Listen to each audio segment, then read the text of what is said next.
Circadian. What's happening, homie?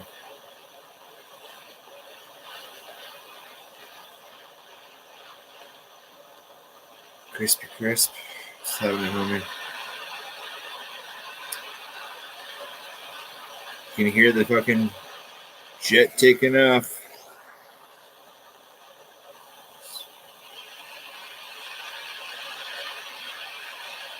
How y'all doing?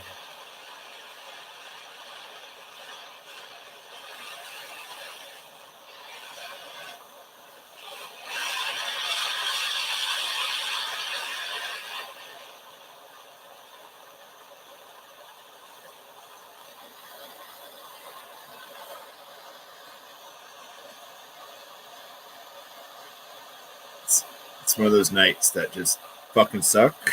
So, and it's 11 o'clock, so I can't just drown the fucking neighborhood with music. So I'm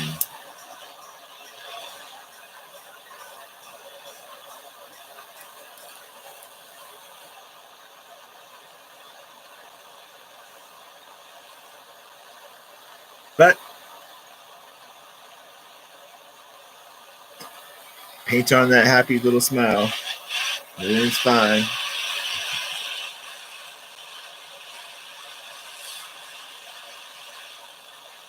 Too. Yeah.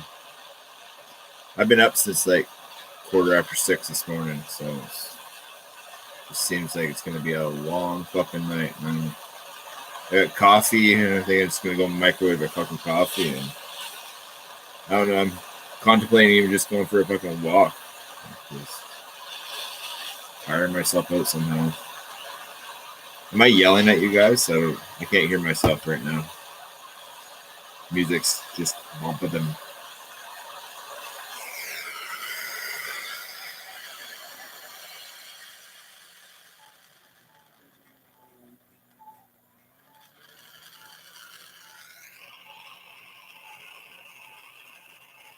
Okay. I'm trying to be mindful about. I get excited about a beat sometimes, and I'm like, "Yeah, this is fucking awesome!"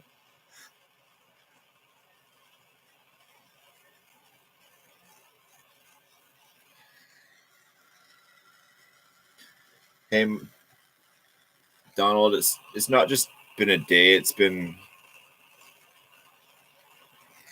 So I don't know if you noticed, but I'm solo again, and I'm not happy about it. Like vest fucking like 10, 15 years in a relationship with somebody. You figure, I mean, sure, we got clean, we got sober, and we started having some sort of life, and then I don't know, just then it fucking ends, and you're fucking left holding the fucking bag and trying to figure out rent. And I mean, I have an amazing best friend, and he's like, well, the whole family is just amazing, and I don't know why, but I'm not allowed to be a part of that family anymore because it's just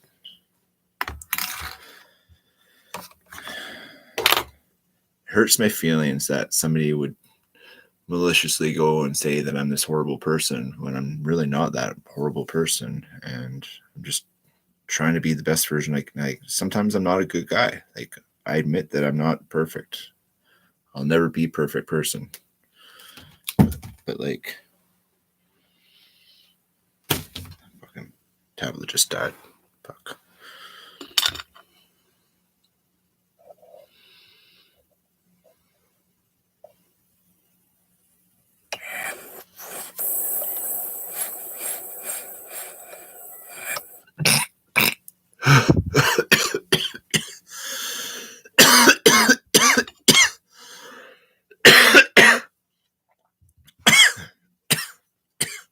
Nobody.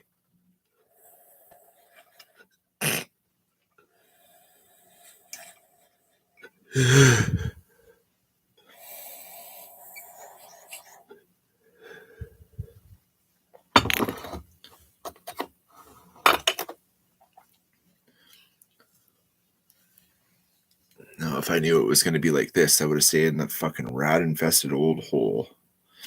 And the rent was $1,000 cheaper. And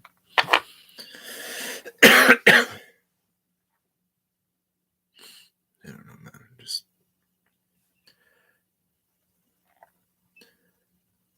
supposed to be stages of this fucking breakup shit. And I think I'm at like that the fuck stage. I don't know. It's like when you lose somebody close to you and you go like the grieving stages of death. It's like it's almost like I'm having to fucking, I don't know.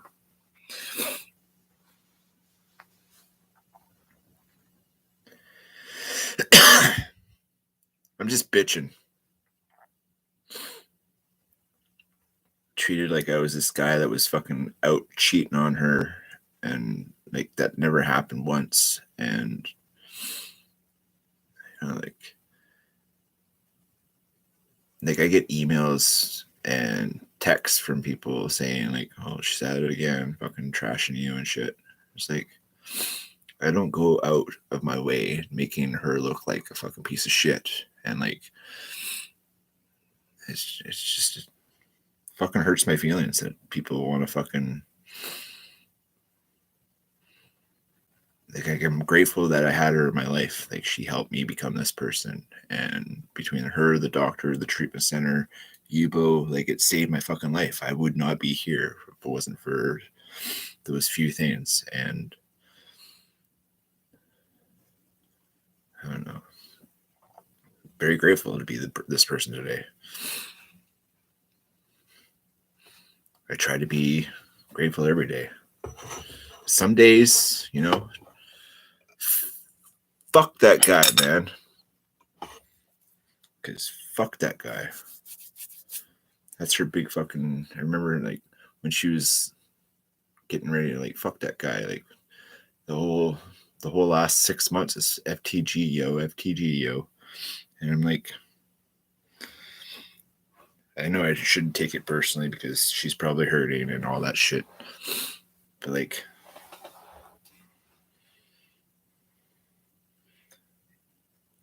Mr. Chef, Mr. Kevin, sorry, I'm ground fog. Yeah, late night. I'm fucking. YouTube kicked me off of this tablet again, so I gotta fucking. I just can't just.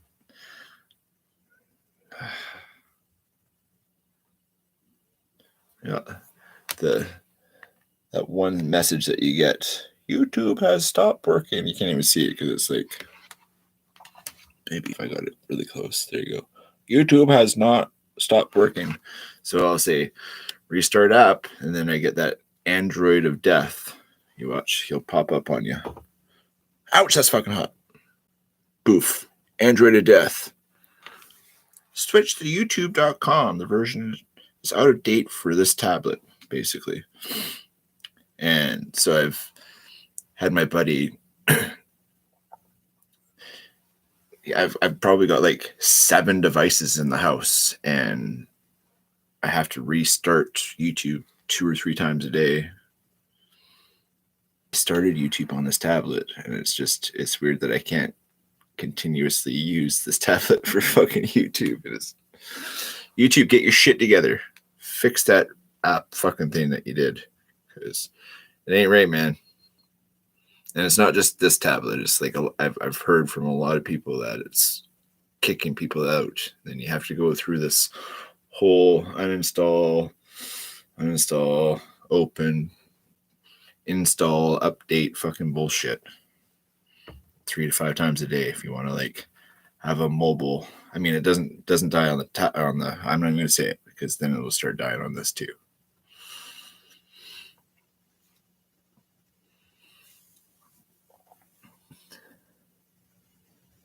But like, fuck, man, I just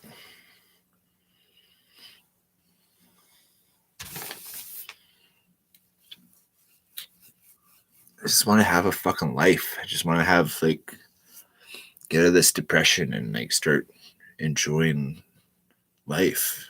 It's just having to figure out moving and shit like now. It's just not that I fear change anymore, because change is inevitable. That's the only thing that's constant in life. But like, when you think you're doing, I mean, I didn't do a perfect program. I mean, I'm no sponsor material by any means. I mean, I can tell you how to keep clean and all that shit, but I don't know.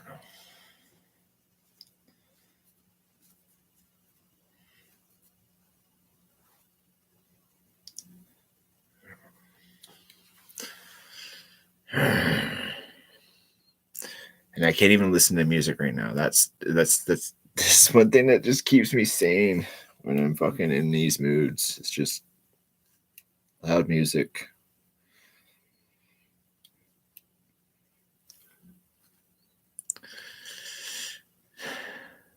How you been, Kevin? It's been a minute for you seeing you.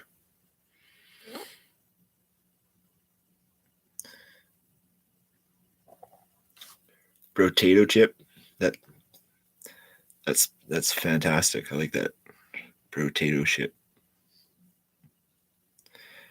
You chip off the old block there, chef. I need another one.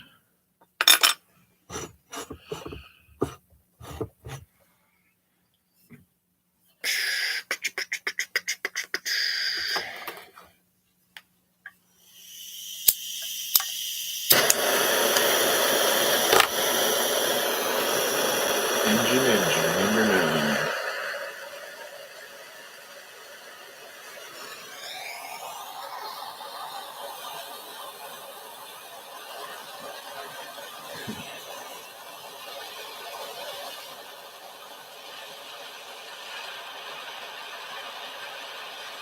There's this special lady that I've had in my life for a very long time. And because of that special lady, I met my best friend. And her other son, and my other bestie. 3 boys and a lady. And it seems I got one of the 4 still. I see the bullshit that's portrayed. Just hurts that somebody would do that. And it hurts that people would think that of me regardless. Because, I mean,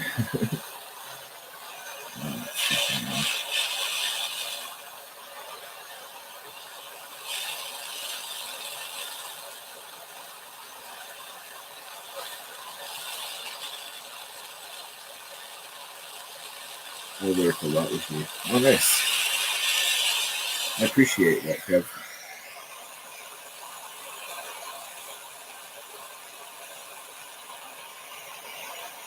Hope things are well.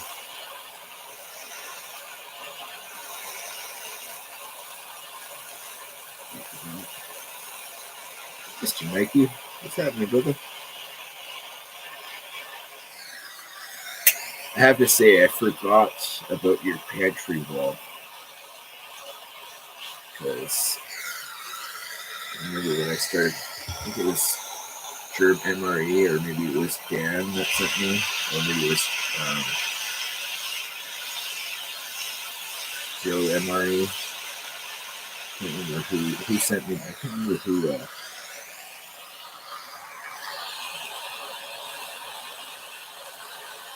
I'm just fucking pitching today.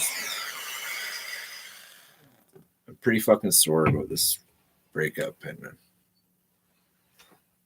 as much as I try to think positive things, it's I get days like this. It just it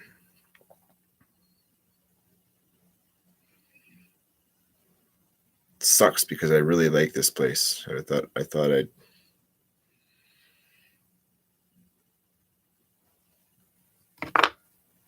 found a place that I wouldn't have to fucking move again. I mean, it's not last thing on the world, right? Moving and stuff is new beginnings. I try and look at the positive things of this. Maybe this was supposed to happen. Clearly, it had to happen because I don't know.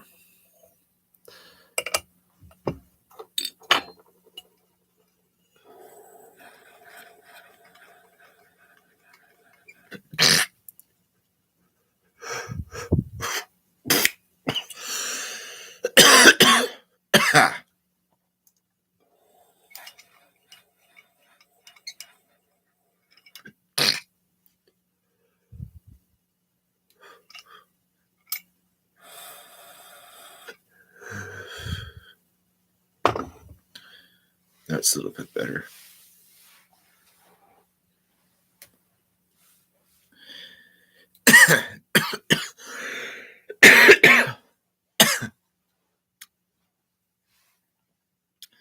Thanks, brother.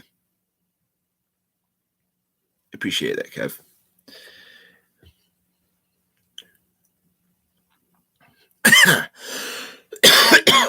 What the fuck? Water. Oh, yeah. Guess who's drinking water again? The only water that I drink is in coffee. The last time I drank just water started today.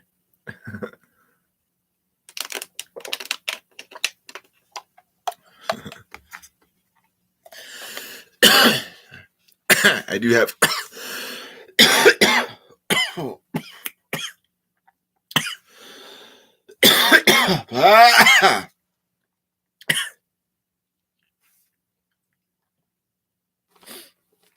Should just mute myself for a second.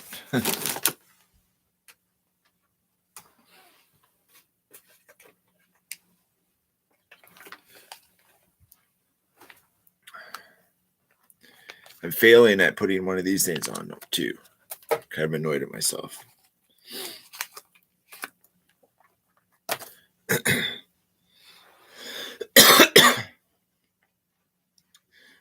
So I have. Oh, I feel like I puke. I think I need something sweet.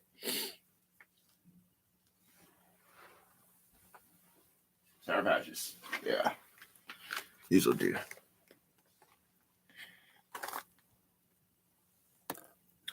So I've had this. I have a whole bunch of family that's. I don't understand how this is working. I don't. But I'm. One of my cousins is a counselor, and one of my other cousins is she works for kind of like a seniors home kind of deal. So it's been a minute since.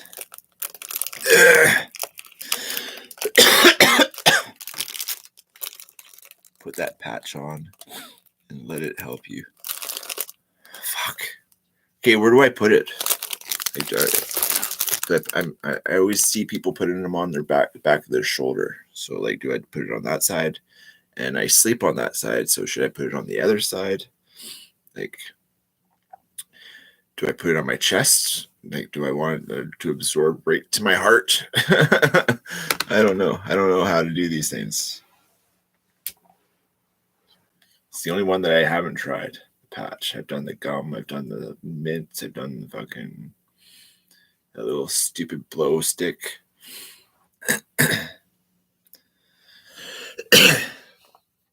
And Mike, can you smoke still if you're on this?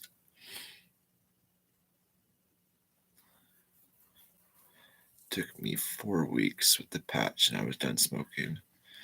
I put it on my upper arm. So do you think it would be bad because I'm a hot sleeper? And if I put it on this arm where I'm sleeping, I sleep on my left side. Should I put it on this side then?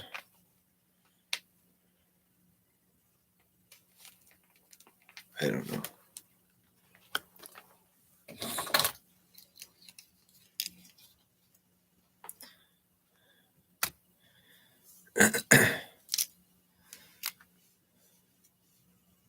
Doesn't matter what side. Okay. Blessing, chef.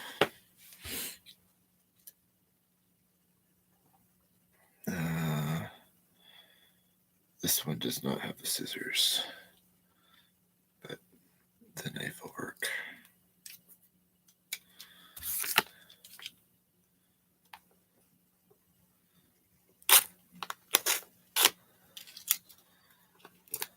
Like butter.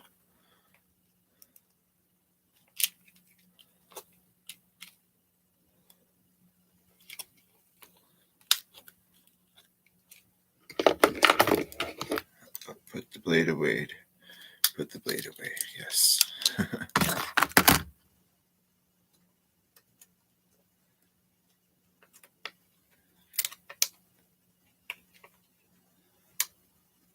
There's nothing fucking in the fucking thing. Oh, it's clear.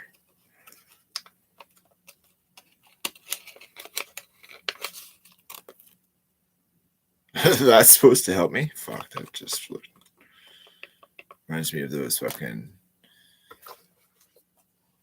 I can't even remember what those things are called. Oh, it stinks. Mind you, smoking stinks. So, put it here. You figure it'd be good. Can I smoke?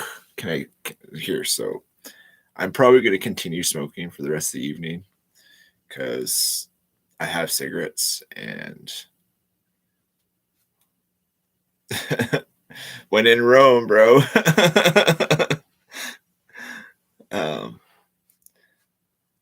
Donnie, brother, thanks for hanging out.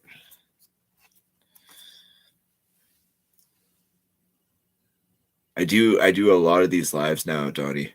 So if you're up early in the morning or periodically through the day, like I'm always just fucking ranting about something fucking stupid, obviously.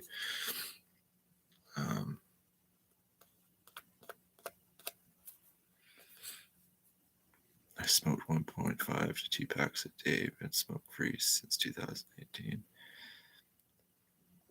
And here's another thing. I've been smoking.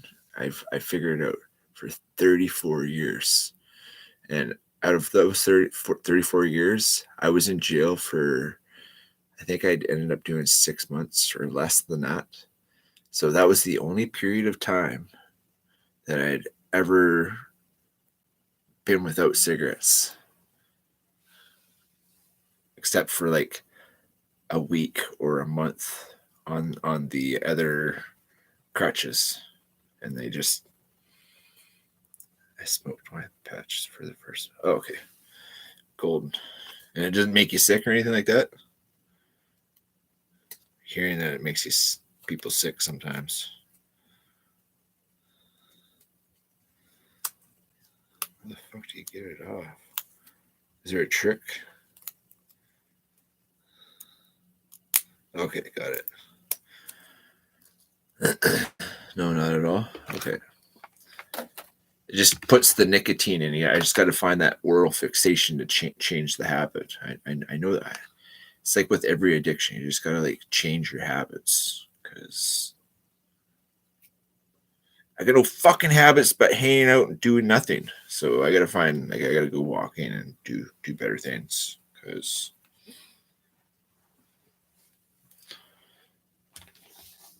I've been saying it for a few days. I should go and throw some fishing gear in the truck and like just go 5 minutes down the road to the lake and just try and set that up on a rock away from me, and I'll just fish until I catch something or that thing dies.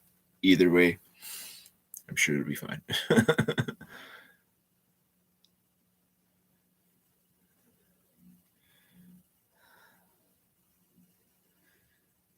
Yeah, I got gum too. I got like 4 or 5 packs of gum. Oh yeah. Okay, let's get this fucking party started with this thing.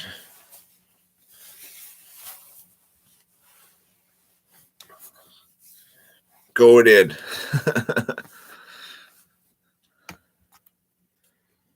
Okay, so just crack it in half.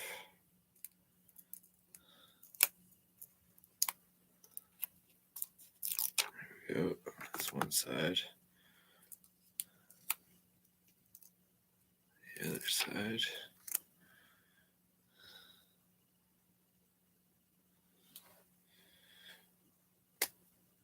All right. Little shiny. You can't even see this shiny patch. It's because it's fucking clear.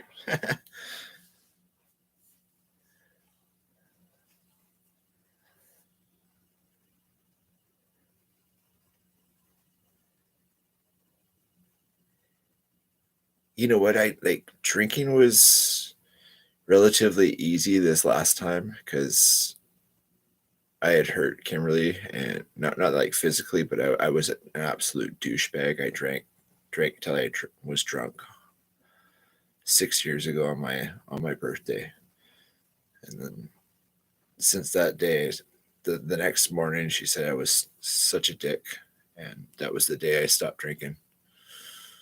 Not that I drank a lot at that place, but yeah, I can't safely drink.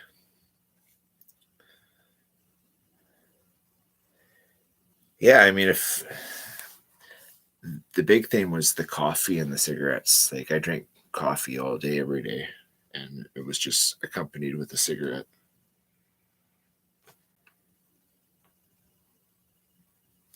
The weed's gonna help. I need to find a bomb bowl because the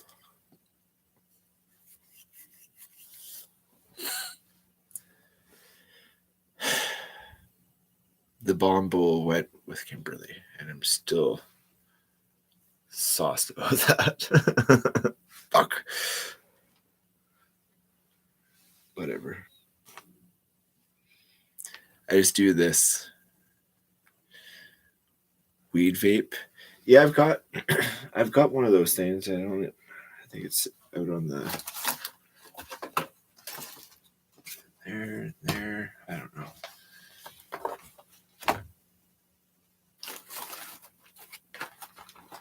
I mean, I got this little tiny glass pipe, but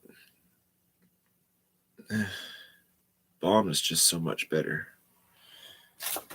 And of course, or isobutane or isopropanol and the 100% alcohol went with her too. So I can't even clean the pig out anyway. All these things need to be cleaned.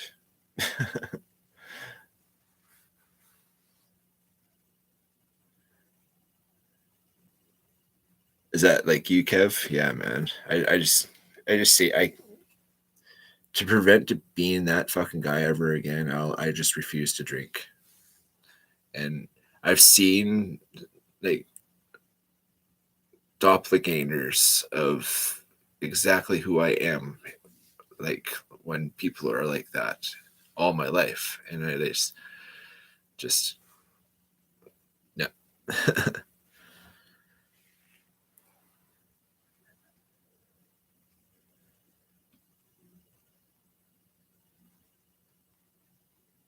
Yeah, the vape pen. I mean, it's really good, and that those cartridges, like I think there were 2 gram cartridges, um, with live rosin. Um, they last a while. Yo, chef. Night, buddy.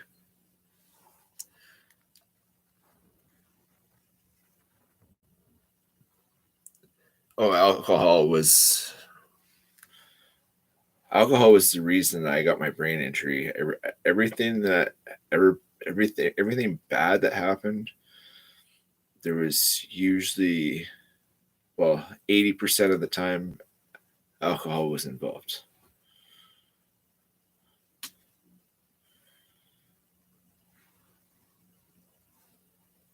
Cartridges last you. Always trying to scare us in the school about weed and agree. Nah, fuck. Weed saved my life. Being able to come out here and just pay attention and grow your own and like take care of a plant. Yeah, it's it's a blessing, man. Watching shit grow is pretty cool. Yeah, I got YouTube again. So I can put music back on. I hate that. I was just jamming out, getting happy, and then all of a sudden,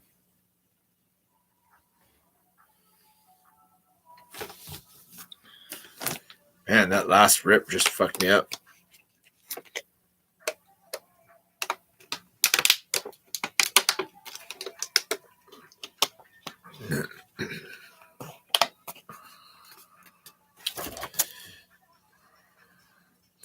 Wonder where I put with. I think it's on the counter out there because I can't see it here.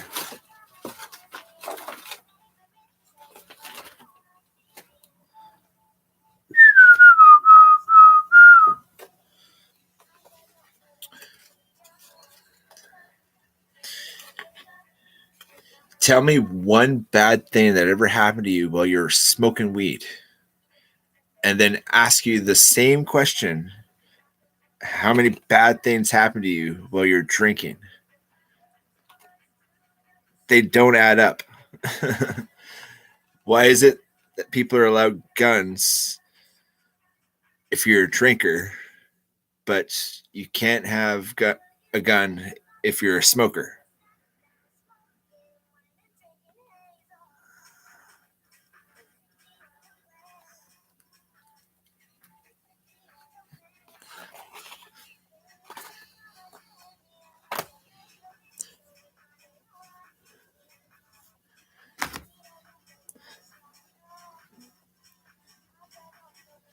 Thanks for stopping by, Mikey.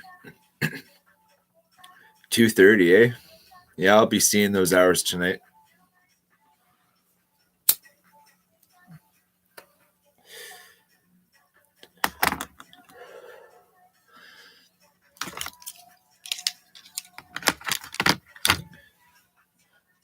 The other tablet has long playlists, music playlists. So I think I might put it in my knapsack and just plug into it and go down to the boat launch by the gas station here.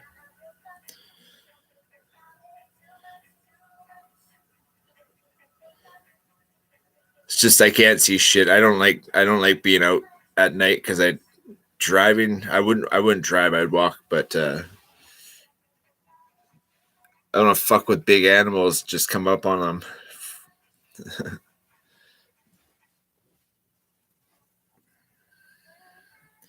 Reefer madness.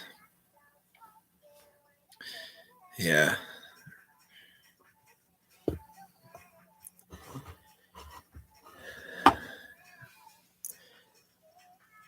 I call it the stupid sticks. It dumbs down everything.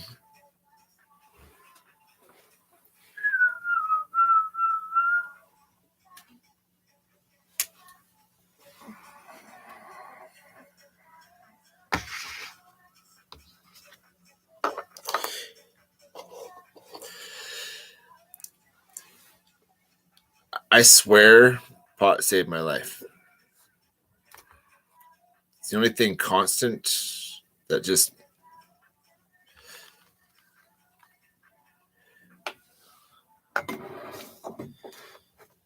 it's a plant. If it's just a plant, it can't be bad for you. Like, it's not.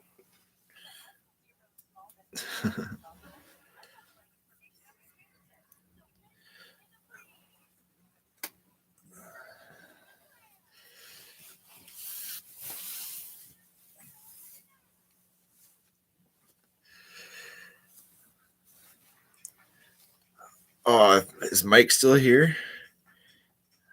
I think he just buggered off. But if you are still here, do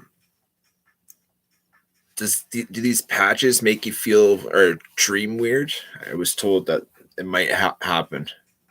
Pharmacy said might make you have weird dreams. So I guess we'll see.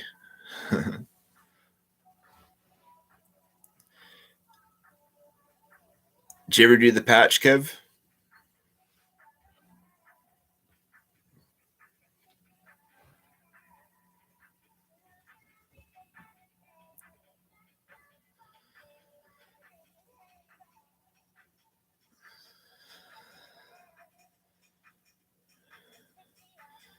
No. How about you?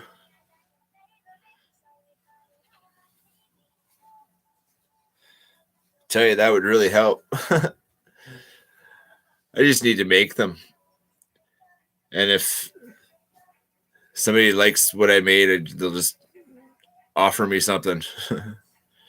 Just got to finish the couple that I have already pretty much made. I just got to drill, heat treat, and scale them. So, and then obviously shape the scales. But for the most part, there's 3 blades ready to go just for handle material.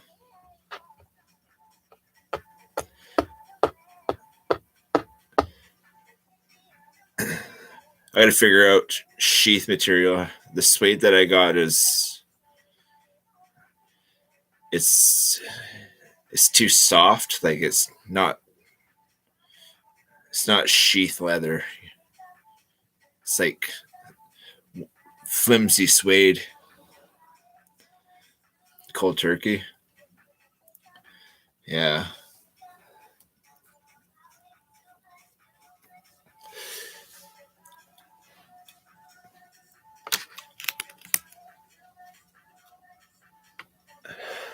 If I don't feel the edge taken off from these things, I'll probably just cold turkey. Don't go outside for like 3 to 5 days. Just go to the store, pick up what I need for a 5-day turtle, and just listen to music, play video games. I've got a couple video games, so I'll play video games hardcore for 5 days. I think I'm stubborn enough to get the 5 days, and I think it just changed the habit for those 5 days. Should get it, but I don't think I'm ready yet, though. That's the thing. I like smoking. It's killing me slowly, but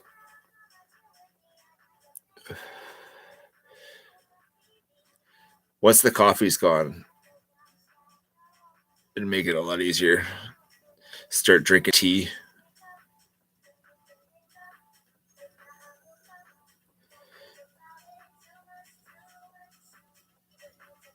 You did the same? Yeah. The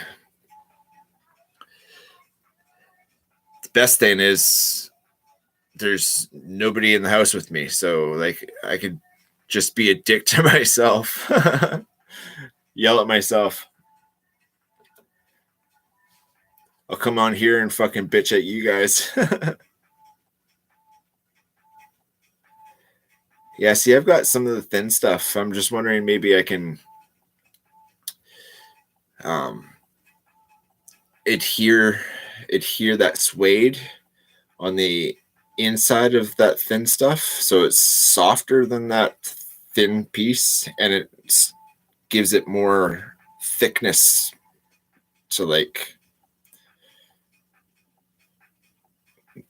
make it more like sturdy, like the where's that knife? I don't know. It's on the bed, I think. Like the Bark River sheath, how it's nice and thick.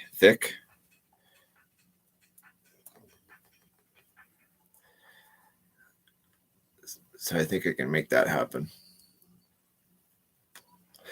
I think I got like 4 feet by 4 feet of it. So I have lots of that, but that thin stuff I don't have. I probably have, if I do that suede inside in because it'd be a clamshell kind of thing. But I've had the suede on the inside of the leather. The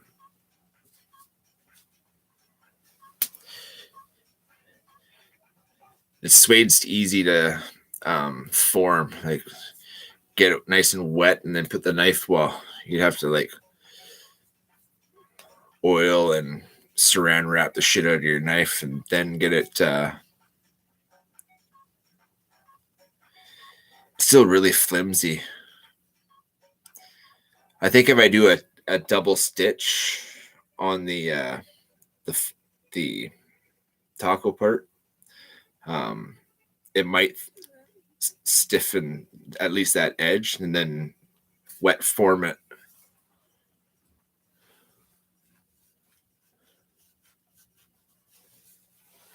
Yeah. Because I mean, I've got all the shit. Like I've got that Speedy Sew fucking thing. Makes short work of, as long as you drill out the hole. Like I drill the holes out so they're with a Dremel or my little impact driver. Just drill the holes, make a pattern, and fucking that Speedy Stitcher thread and needle goes right through it. And so you just put it in a vise, and you can just get it done. Like I use one of those Speedy Stitchers and hand stitch it all. Yeah.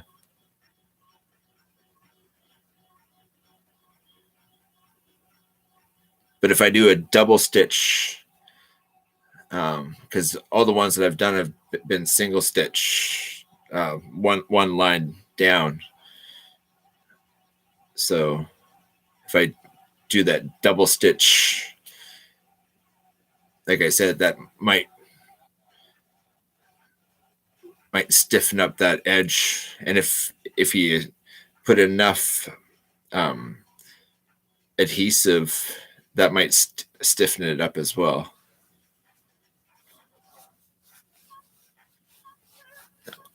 I don't know. Don't know until you try, right? So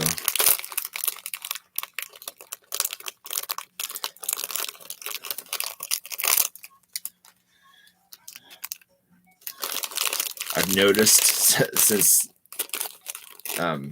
not drinking so many coffees, my sugar intake has been way low. So I've got a really bad sweet tooth right now too.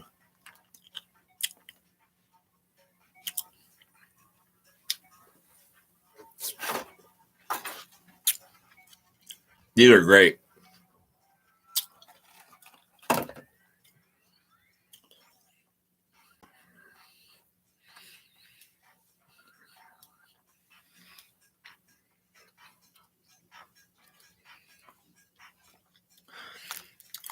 Papa Rhino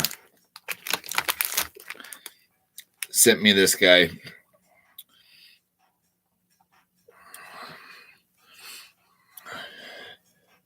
Hopefully I can get that for you.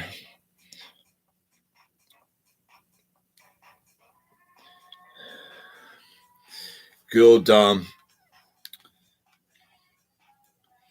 He does live sets and records them, and you can jam out for an hour or two. No commercials. It's good.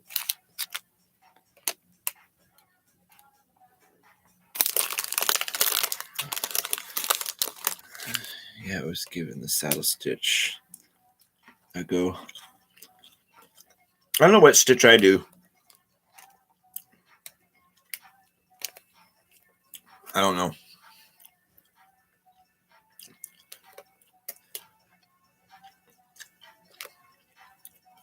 It might be saddle stitch.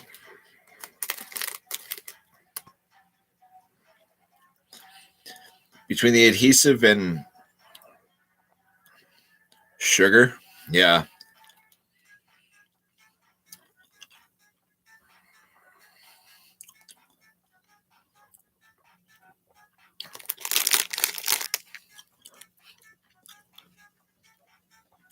Sour Patch Kids are dope.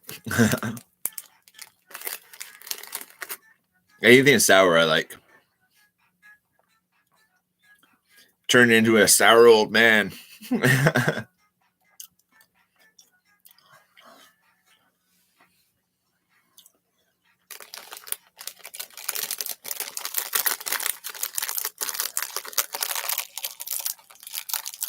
Oh, sour one.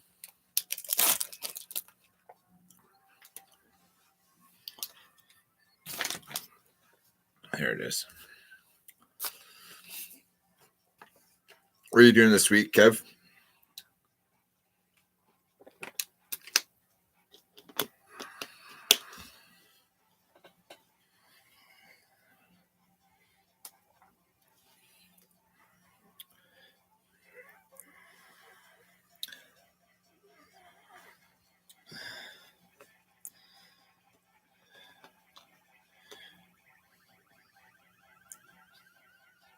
Pandora. Nice.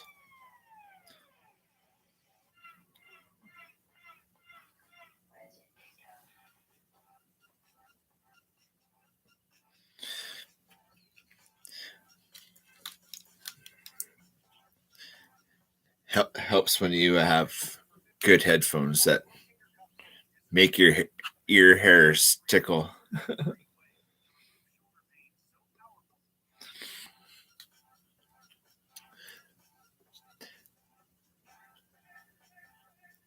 One thing I'm going to miss about this house, the stereo that it came with. Yeah, it shakes the house. It's fucking awesome. So usually around 9 o'clock in the morning, I'll have my third cup of coffee by then, and listen to music for an hour, maybe two, and then call it a day. A lot of work. Yeah, I got to figure some shit out here. Joys of having no other second income coming into a house is coming up with the extra 1,000 for all the bills and extra rent.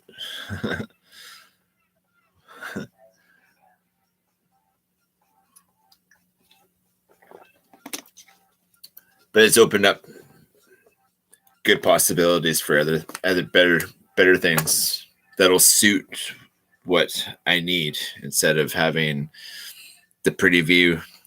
I'll still have a pretty view. It's just not as pretty. But yeah.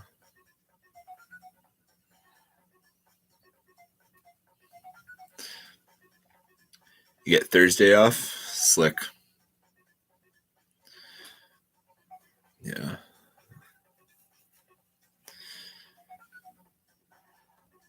I think fishing's on the docket for tomorrow. After this lab, I'm gonna go and fish out a little bit of tackle. I know I have to gonna have to restrain the rods.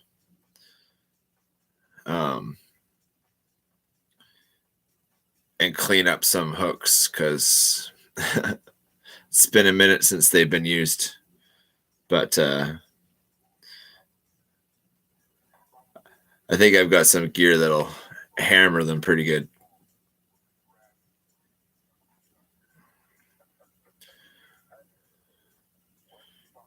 Get some lunker trout. I was at a friend's place today, and we know a guy in town, and he's a ragged guy.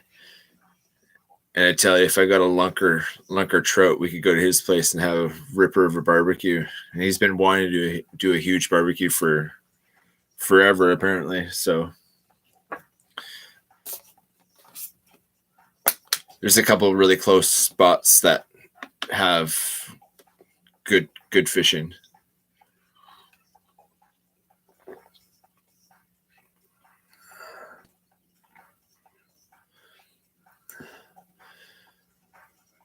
I've been trying to go fishing for a few days now, just getting the motivation to do it.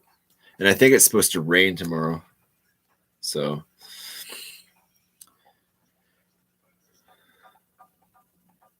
I mean, I can set some sort of shelter up under some trees, but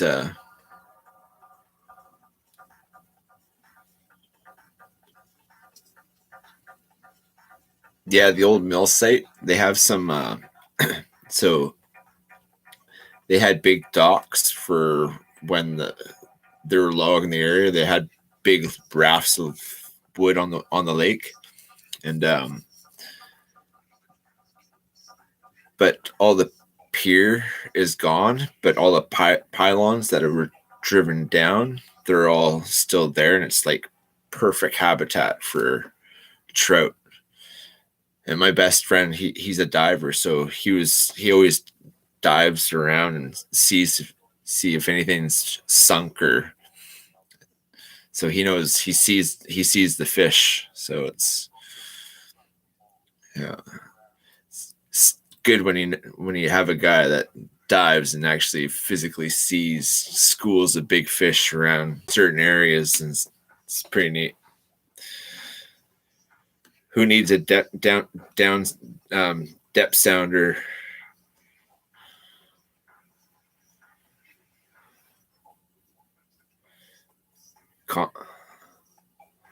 Oh, real? Oh no, there's like all the locals have boats, and they just troll. Um, there's very rare that you'll see somebody like just fishing from the shore. When the summer comes, it's like a tourist hub for camping. So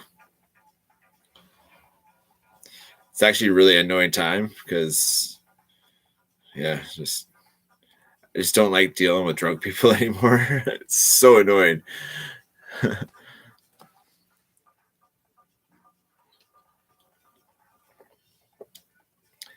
Yeah, there's no battling for no banks. I mean, when the salmon are running on Nitnat, yeah, for sure. But Nitnat River is like doesn't matter what you, like how many people there. Everybody's gonna max out because there's just so many fish. You might just have to work a little bit harder than some. Yeah.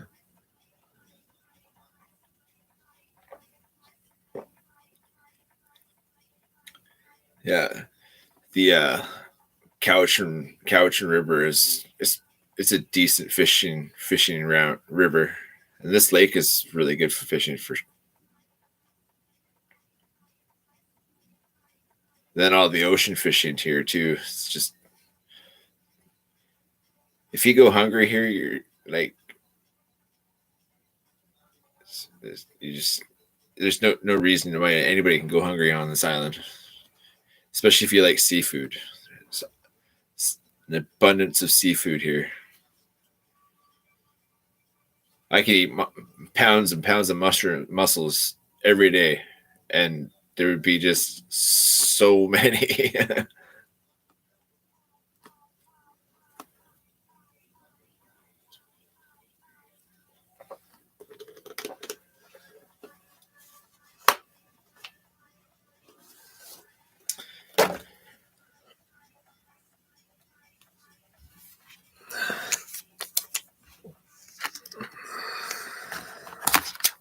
Holy pieces of plastic that came off that thing are like really bouncy. Where's the package that came with?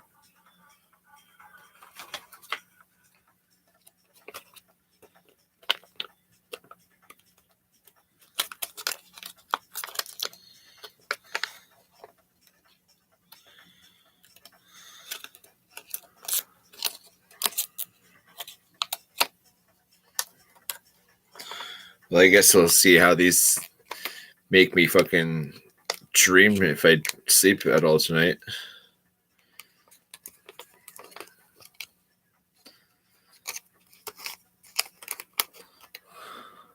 Patch one. Crazy. Yes, we'll see.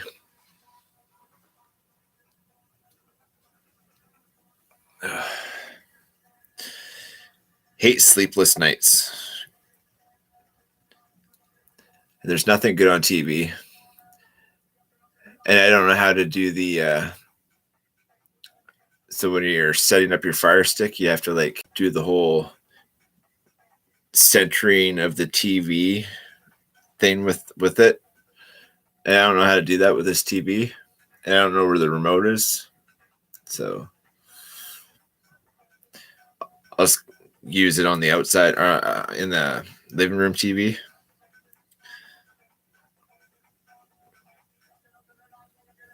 I still have to figure out like I have to get a phone. I really do need a phone so bad. It's amazing how even just the little things like a phone, once it's no longer there, like it's, it's it's humbling for sure.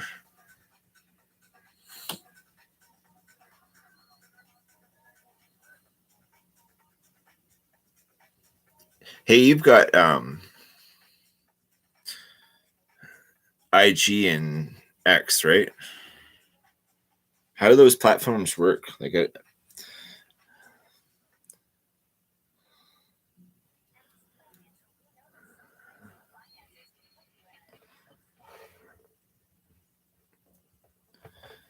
because a whole bunch of people have asked, I don't know why you're not on Instagram or X, or I can't remember which one it was, but or both of them.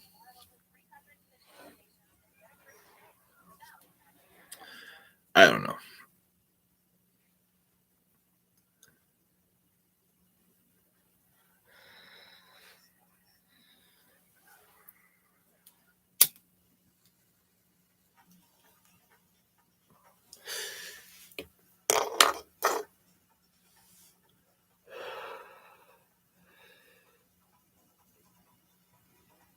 Where do you live again, Kev? Colorado? You're in the hills somewhere. I know that because you're always hiking them.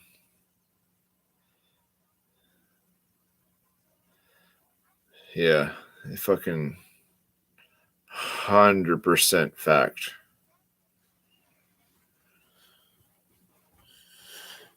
Around here, they have government phones. I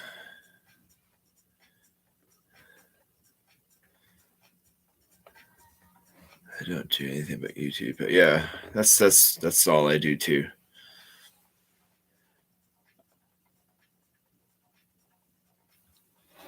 Not that I couldn't handle it. I just there was reasons why I had to get rid of all of those, like Facebook.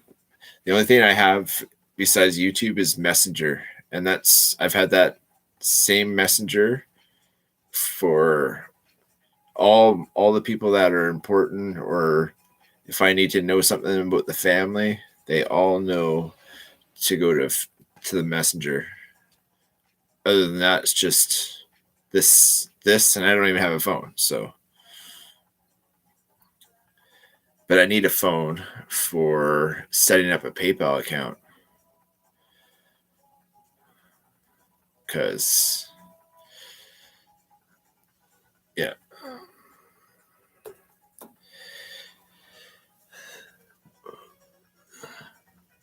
Oh, you're in Washington. That's cool.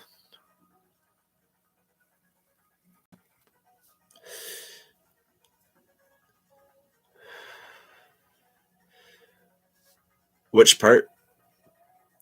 The closest part to me is um by taking the Coho over to Olympia. That's the quickest way I can get on the into to the States from here. Or flying. Flying would probably be quicker. Actually, I know it would be, because I can fly out of here and be in Vancouver in less than 20 minutes.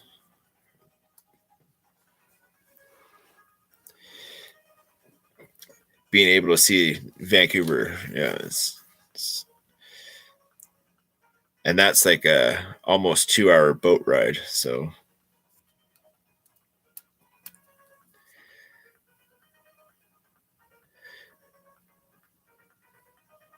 there's a few YouTubers that live in Washington. Mark lives there.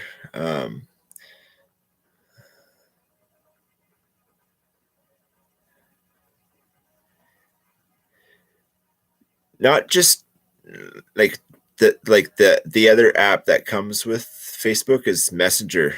It's like personal messages right to you from, don't have to like follow the whole narrative of Bubble Town or freaking that kind of stuff. All the gossip that comes with Facebook. I used to use Facebook to pick up drugs.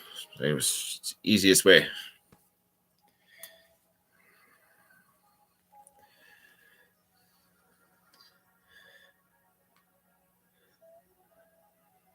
Yeah, Olympia is like the Coho goes from Vancouver Island right to Olympia.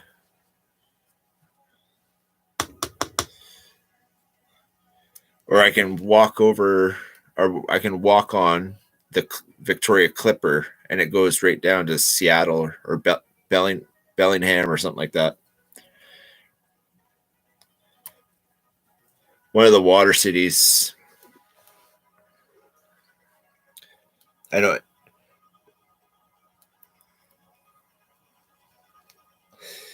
And I think there's another ferry in Sydney that goes to some sort of islands. Hey, One Moon.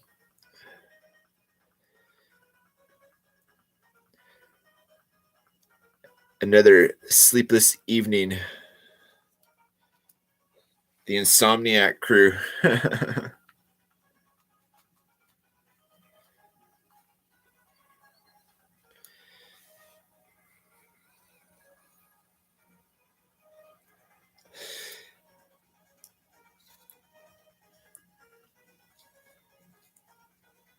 Yeah, there's like I said, there's a whole bunch. I think Fast Knives KC is down there too.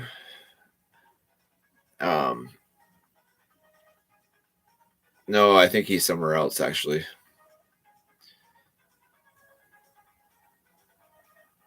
I think Maddie's in Arizona. Ridge is in Texas. Grumpy's in Michigan.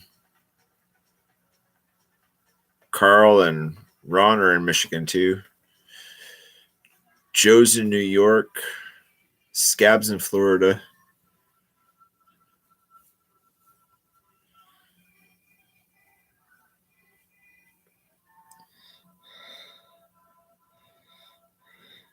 I wish I could share the music without getting flagged. This is a good set. Shout out to Papa Rhino for sending this set, because it's pretty good.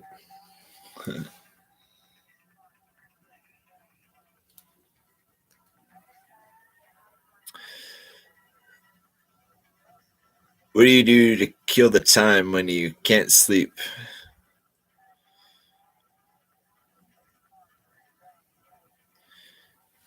I mean, it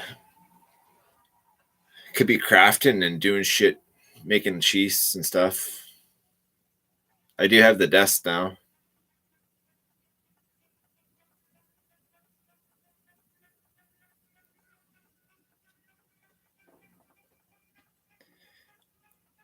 They say sleeping is overrated.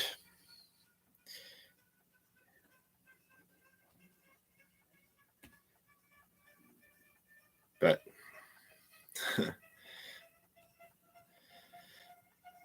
sometimes you just want to sleep.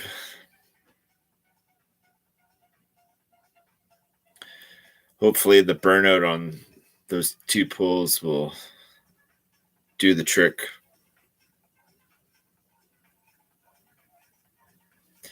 Fingers crossed. I really wish I had my Bond bowl. Chaps my lips. Fuck that guy, yo. Fuck. And the razor. Oh, the fucking razor.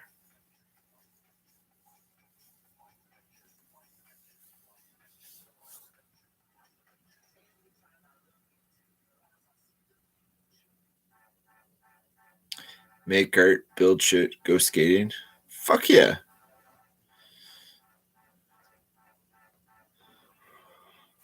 Oh, you guys gotta listen to this. Mind dimension, mind dimension.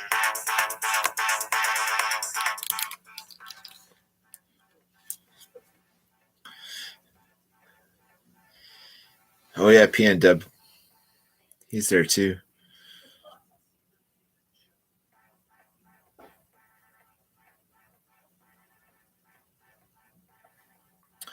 Is everybody carrying today? Old Camper came out to play. With a little O light on it. Boop.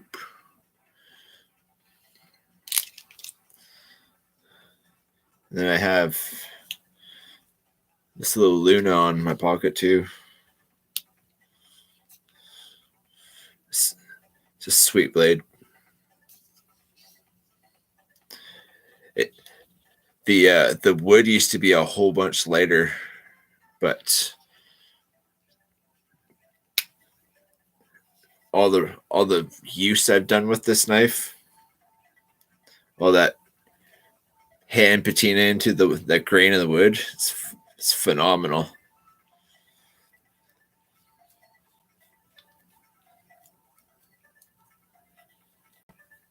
Yeah. Grateful Panic, Brother John. Still loving this knife. Still really good sharp. I keep it pretty sharp.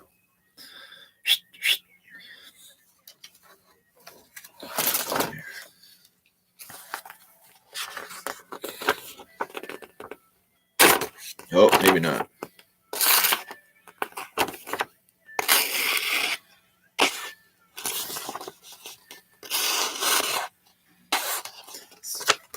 It is the cover.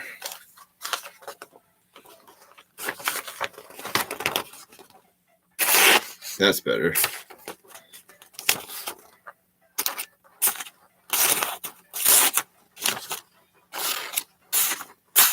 Oh. No.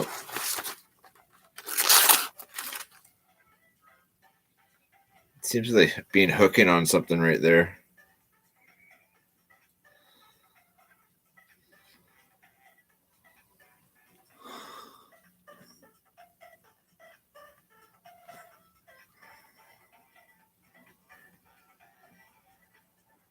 Yeah, I think there's a nick in the blade right there. Keeps on jamming up on it. But it's still wicked sharp. You should put an edge on that one. Stop.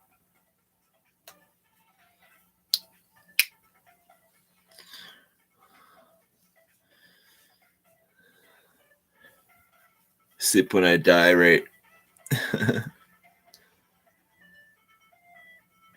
Got some Rough Rider slip joints. Pirate Light, Microburst, Slick. What about you, One Moon? What do you... Well, it's It's the middle of the night. You don't have to be packing. I always have a knife on me regardless. My Bark River's in the bed. It's weird. I always sleep with knives too. So I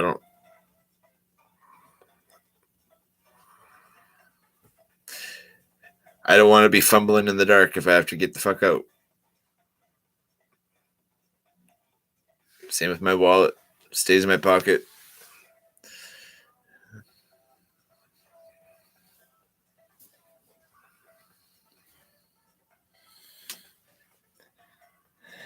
Axial shift, and Gold Design Works caliber.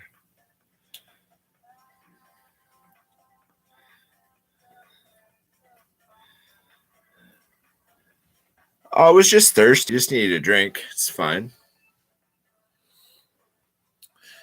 Was it a gooder?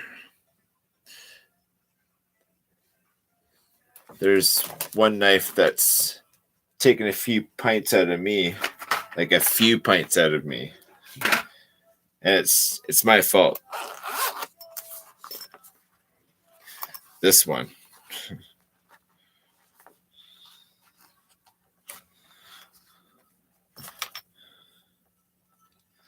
Speaking of JB, we made a deal on this one,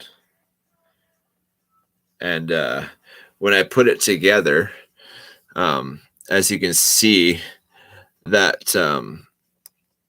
that slide barely is underneath the lock, so I have to readjust it and make it so when I'm fucking around, like, see, look, I should that should be locked out, and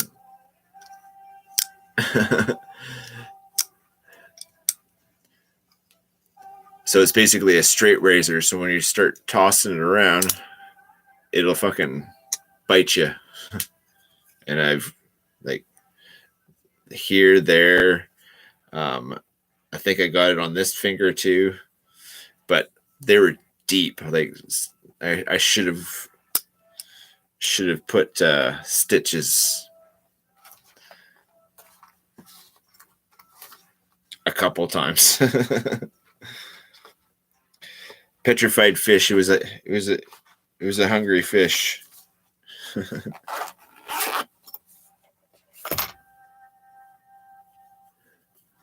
Well, fuck, I wish I was allowed those up here, man. I mean, we are, but they're so, we don't have the Second Amendment, basically. It's just like,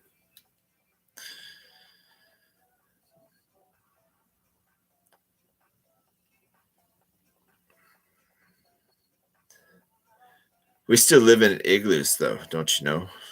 We're toques and make maple syrup, so. The unassuming nice guy.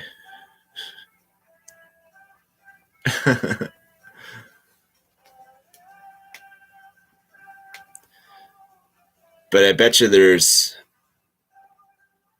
half dozen knives from here to the front door. So.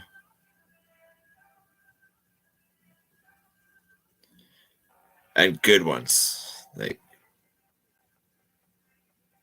yeah. 1, 2, 3, 4, 5, 6, 7. Oh, and then the kitchen knives too. So, but just like personal knives, there's. Plus, I have a box of knives right here. So, I mean,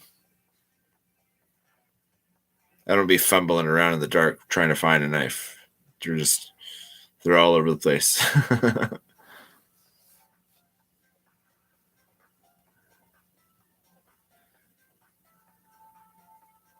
Tinker, yeah. Yeah, I'm thinking about going and tinkering. Actually, how much? We can go and tinker right now. I'll just bring you with me. This is all powered up. can make a coffee happen. Fuck yeah. If you guys are hanging out for a bit, fuck. Super glue.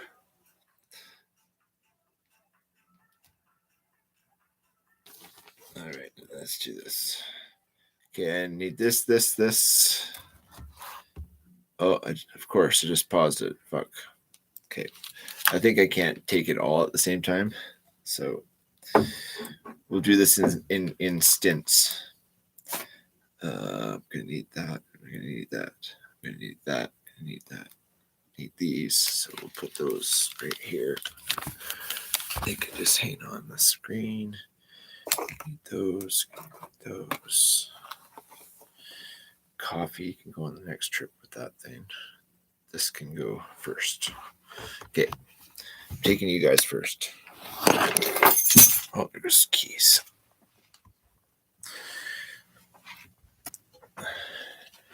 And the room is like torn up because I was looking for some. I'm trying to find the back teen. Like, I can't find the back teen for the life of me. Got a whole bunch of new towels and stuff. My mom's move.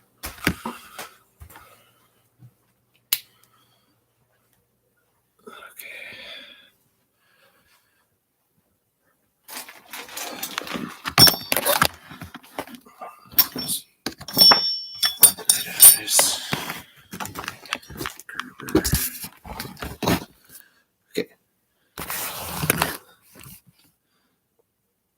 I have to go grab the other stuff. I'll be right back. I should make space for it. Because just don't want to deal. Oh, Patrick's rocks. These rocks glow under blacklight. There's a couple of them, and then they're Herkimer diamonds as well. It's kind of interesting.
This is a task.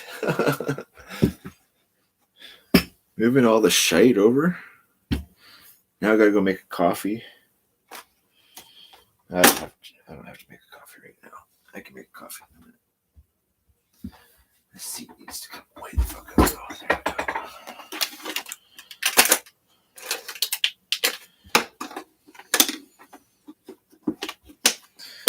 we go. Good fire kit. Everybody should have a good fire kit. I was looking through my fire kit for one of those things that you can take the little cans from a big can and fill them up. And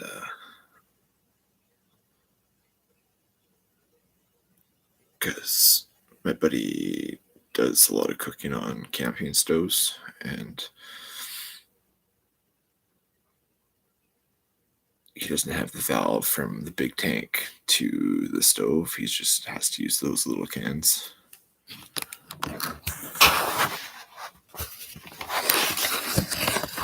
What's a good fire kit? Well, I've been pilfering through it, but for the most part, pretty good stuff.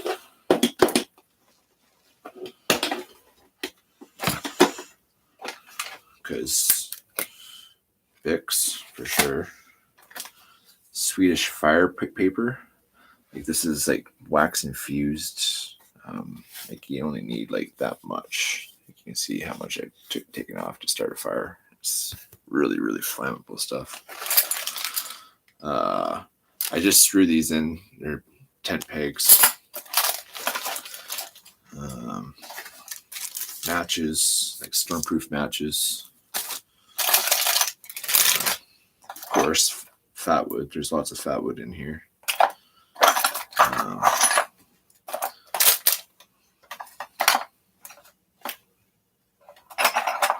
Flint and steel.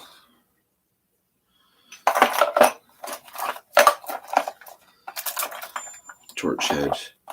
This was what I was trying to get out of a flashlight. Oh, solar cards.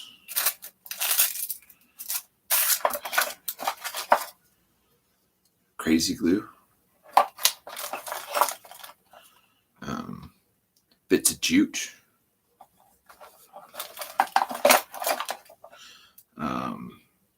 This is some paracord that I have that has fire cord in it. So this was a piece of scrap, but it has the fishing line in it, the fire cord in it. There's a tripping line.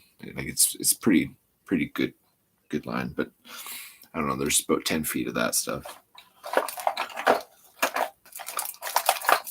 Another lighter.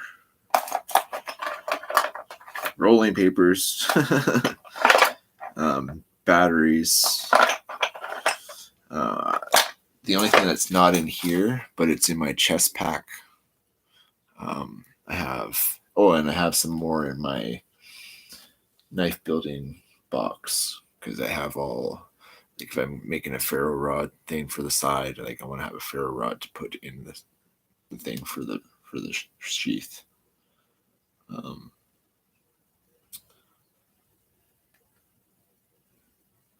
That's basically it.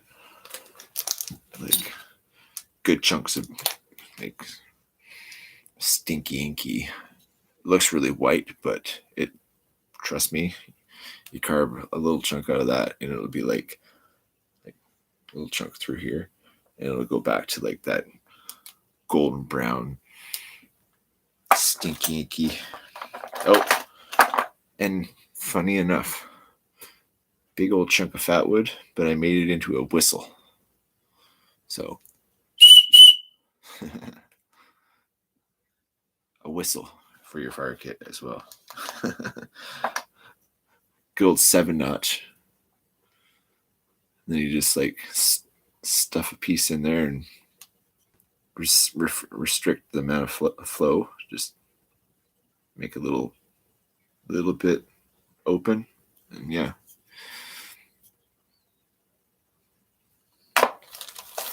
Fatwood whistle. Oh, and bags. You can put water in bags and use it as a magnifying glass as well. Oh, you can make snares and stuff with wire that you can hang pictures with. It's a good gauge for, and you can make any kind of size as well. So I mean, you've got the crimpers for making any size you want.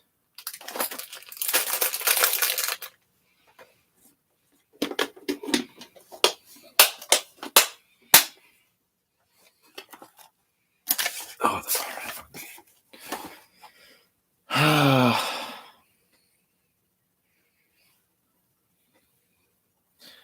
Yeah.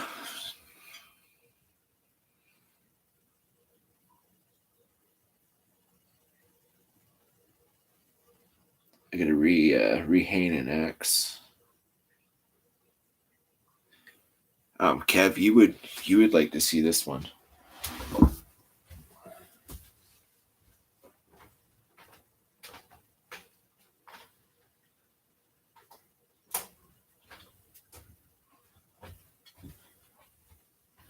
You've probably used one or two in your days. This is a great divider. It's got the kick out, spring loaded kickouts on it. And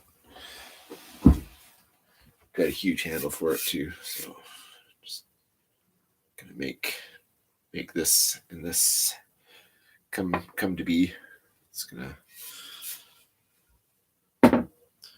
I think I'm gonna do the way that you do that, the burn and then linseed oil. I think it would look nice on that. Fuck, where did I put this right there? But yeah, it's a beastie freaking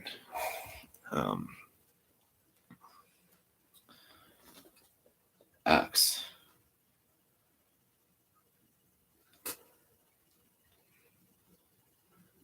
Splits wood easy. As soon as you get that 1.5 inch in and it really starts setting into the split, those dogs come out and kick it apart. As soon as you get that first snap into a round, it's easy peasy from there. But sometimes it takes a couple bounces to get a good stick into some fur. So, or even some of the maple's worse because it's not as straight. That's why everybody likes fur. It's a pretty straight grain. As far as firewood, denser the wood, the longer it burns. Fir, I mean, it burns hot because it's an evergreen, so the sap content just makes the wood burn hot. But that's what you need when you're living in the bush. Hot wood.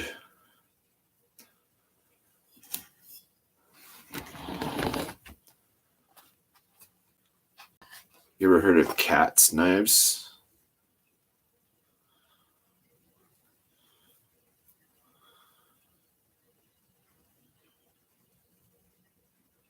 I think I'm gonna sell this one.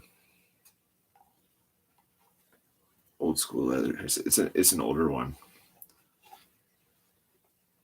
but it's a beast. Yeah, it's made in America. Well, the company is in America, but this steel was made in Japan. But yeah, Katz is from Chandler, Arizona.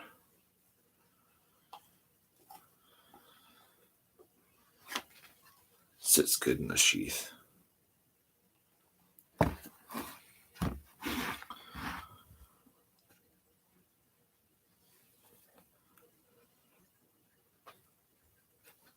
This seat is a little bit low.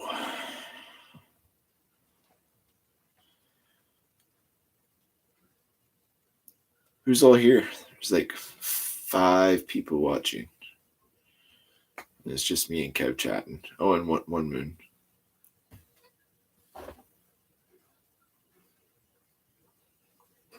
Unless Shark Guy is in here and I can't see him because he's ninja like that. Does that ever happen to you? Where there's people talking, like especially if you're watching a live and there's people chatting and you see the other people typing, hey, blah, blah, blah person, but you can't see said blah, blah person in any of the feed. That's happens with Shark Guy. He's been watching the channel for years now, and I don't know what happened. I used to be able to see him, but now it's just he's gone. I can't. And he signs into the chat sometimes underneath a different channel that he has, and then I can see him. But if he goes to the other channel, he's like the ninja.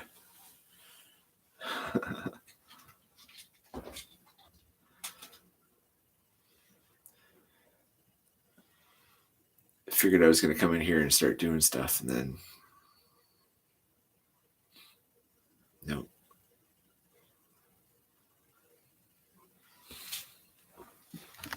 My happiness stick, though. That was a lot of tedious carving.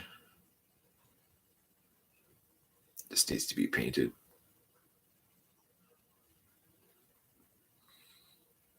Or stained. I think I'm going to stain it. Lacquer it with some good lacquer. Dip it into some lacquer and just let it harden, and then I'll throw it into the water.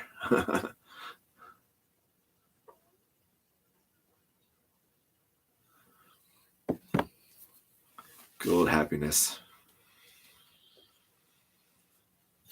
You guys ever played with these things before? Night eyes for paracord, setting up tarp shelters and stuff. These things are slick. Yeah.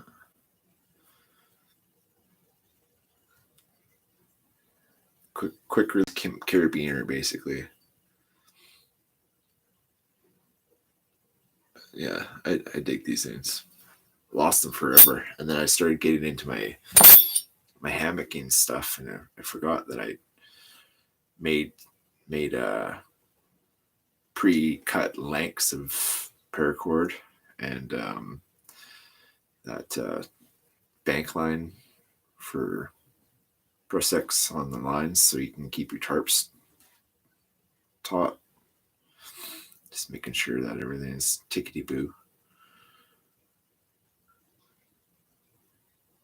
I want to take the truck out actually with the hammock, and I think I could use the cross beam in between the two doors as one anchor point, and then just pull up to another tree, to a tree, and figure out the perfect length to run your hammock system. And then the roof racks, I can run a tarp line off the roof rack to the top of where your hammock is tied up, and make it perfect shelter.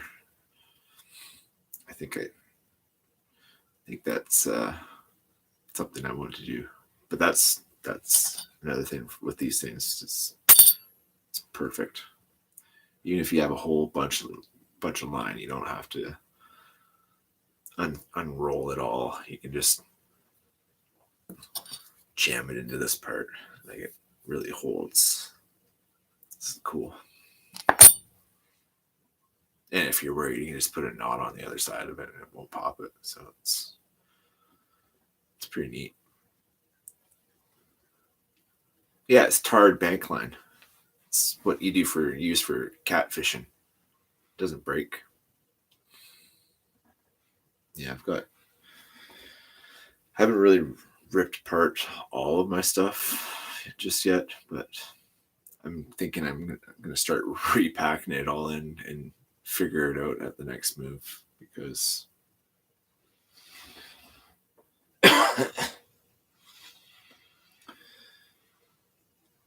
there's going to be stuff that I'm just going to have to toss because I don't.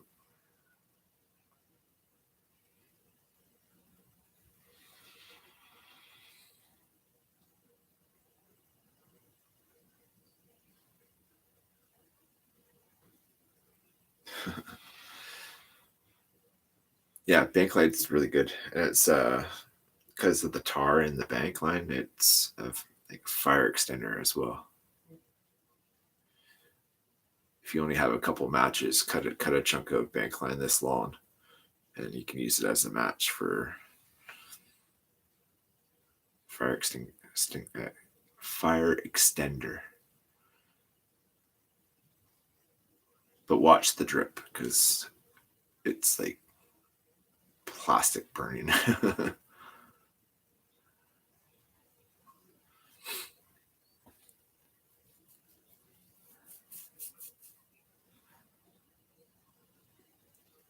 lot of people use bank line for catfishing, apparently. Oh, speaking of fishing, that's what I was doing. That's why I came in here. Get some fishing gear out. Like something like that, I would absolutely put another hook on it. Like, oh, here, I got this one. This one's perfect. I just gotta crimp the hooks, or put single hooks on it. Actually, I'll probably just put single hooks. Or what else we got? I mean, these kind of work sometimes. Little jig things.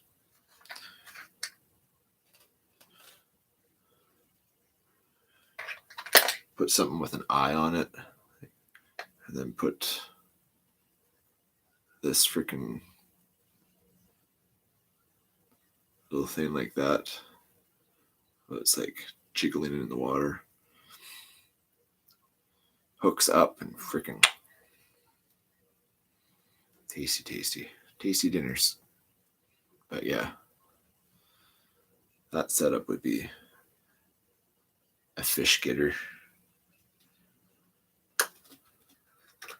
I mean, even I think this is why I set this one up. It's because even something like that would work on the trout here.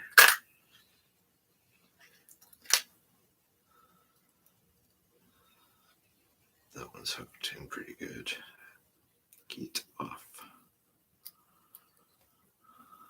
Any kind of spinner with hairs.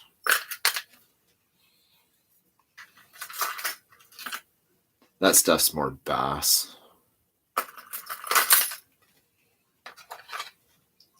If I rigged that one up nice, that would be a good big trout fish. Actually, that's probably going to be the one I do, because the eyes make the fish want to eat. That's why these ones are really good.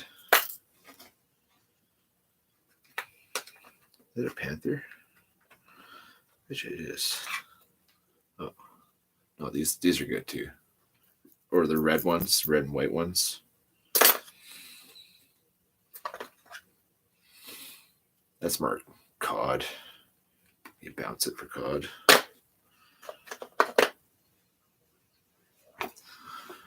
What else have I got in here? Well, that's all my bass stuff. A couple more fishies in this one. But yeah, that's all bass.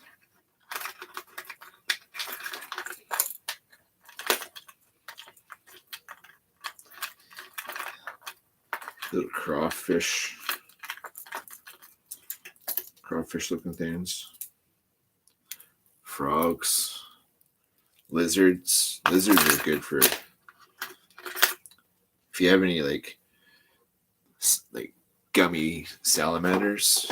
That's like prime bass bait.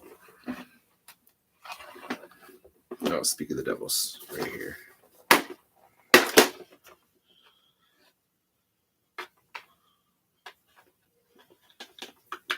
These things.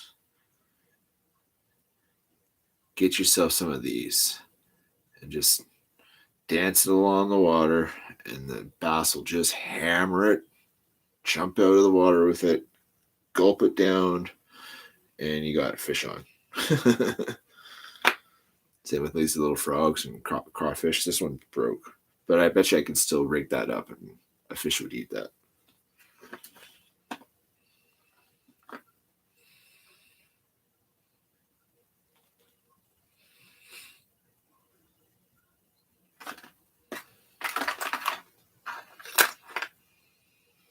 Froggy.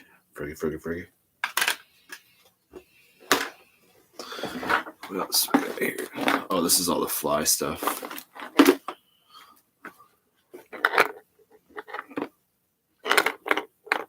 Flies and more flies. I think this is all flies too. Yeah, this is all flies as well. It's just a whole bunch of different kinds.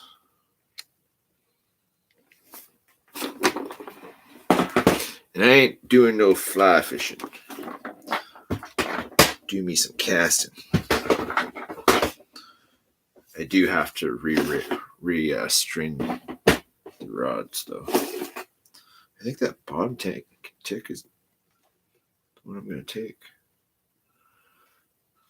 Might toss one of those in there maybe.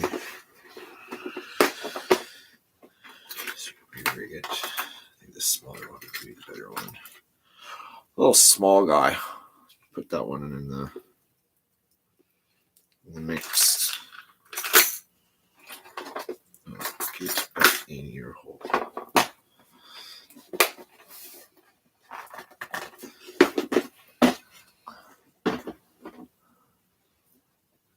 Yeah, I'm using jigs. I dig Rapella. Use it for bass. Yeah, Rapella is dope for bass.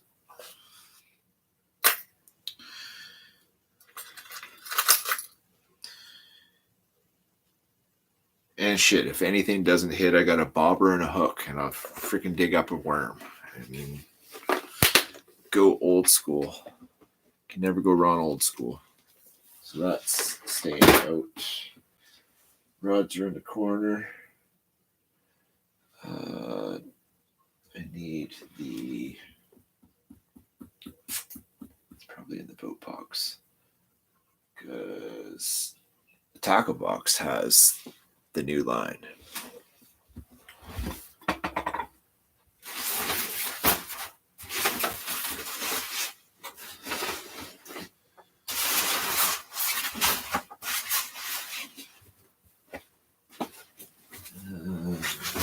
Where? This one. That's the knife box. What the shit? Oh, it's probably underneath that.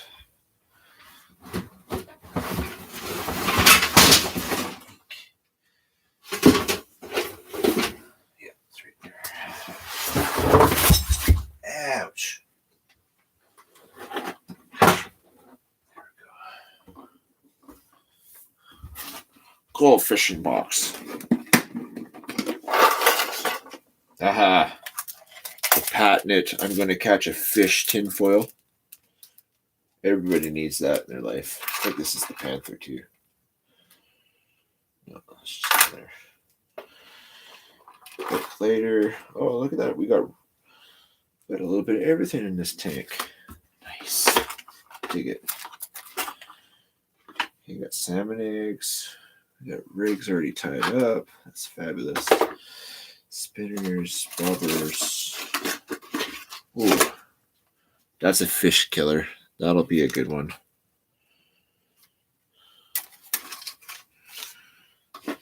Got some fat wood because every tackle box needs some juicy fat wood. Weights, hooks. Where is the line? I thought I had the line. That's gonna be not so bueno if I don't have line.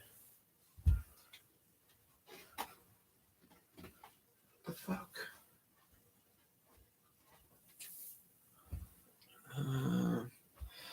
Did I put it in the bugger off bag? Is that in the camping gear? Because that ain't good.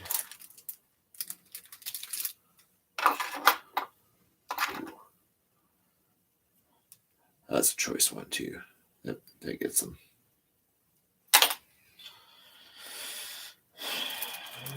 I don't know what to say about this one.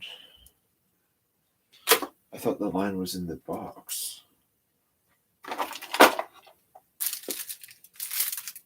Tinfoil is always on the box. Though. I mean, I could try though. I mean, it hasn't been out in the direct sunlight. It's been kept indoors, so it's not like it's going to be. So that one. The fishing rods. I've got the camping mats, like those under your sleeping bag mats. So those are in the truck. I've got should probably throw a sleeping bag. Maybe I'll bring the hammock gear and figure that out too. Try and figure out how to use the truck as one part of a tree. I think that'll work.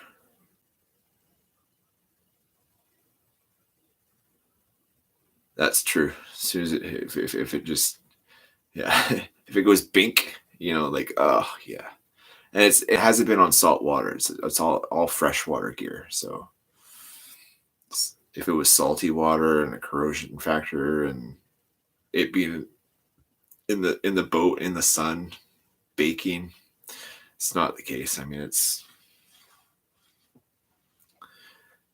kind of took care of my stuff. It's what it is. Oh yeah, I gotta put that in the box too. I think that would be a good one. The big eyes get the fish excited.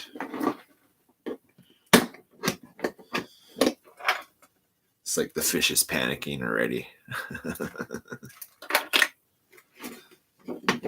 Oh, and I have I can smell it. You know those Zip fire starters? I've got a zip in here as well.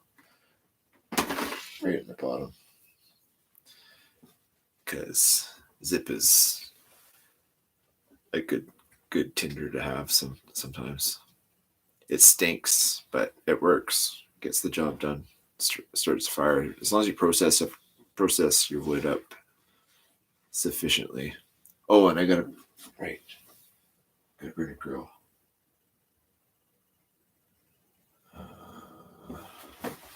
That's right here. Yes.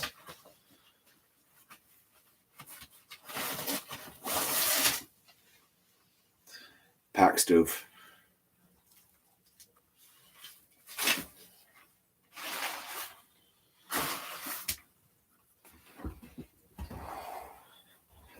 And I should probably just take that whole fucking bag and throw it in the truck. It's got snacks, saws, EpiPens, medical kit, coffee. This is a great little saw, a little silky pocket boy. Saying chews through wood, so that should be in the mix too, because gonna need fire if we're gonna cook fish. Because nothing better, seriously, than fresh fish with lemon pepper and butter. So yeah. In tin foil on flames for I think it's about 12 minutes. That you cook it, kind of roast it, kind of in the tin foil. It's pretty freaking tasty.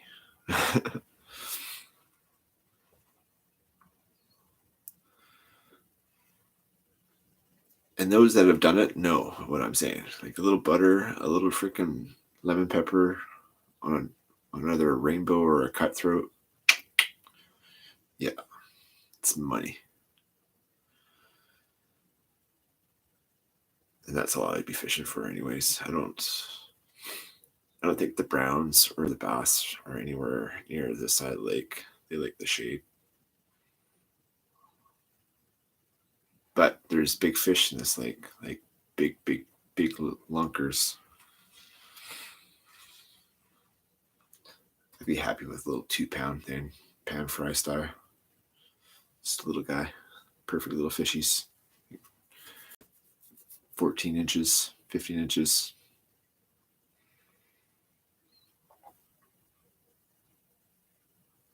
They're tastier. Oh yeah, I forgot about this. The tri-stick. Have you guys done a tri-stick before? All the little notches, beams, and spindles, and bow drills, and triangles, and notches.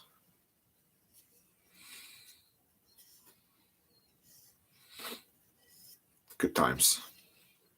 That took a few hours to do.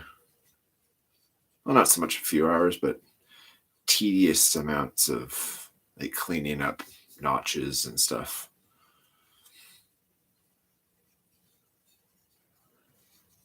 Yeah, that's from this. That was the whole challenge. I found the most universal tri-stick that I could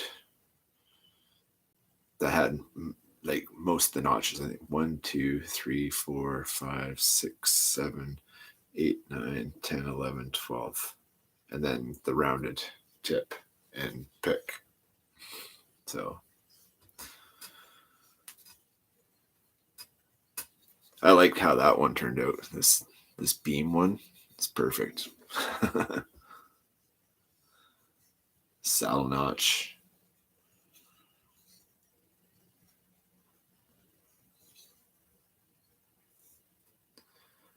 And that one where you could make another stick into it.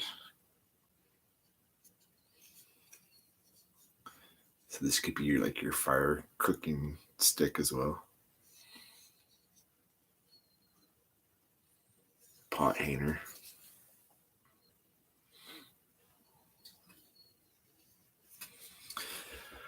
Good old tri-stick. I wouldn't trust it over a fire though. Some of those cuts are more than halfway through the stick, so I wouldn't want it to, like, if you're carrying or cooking something on it and you accidentally put too much pressure on it and the stick breaks, that'd be tragic.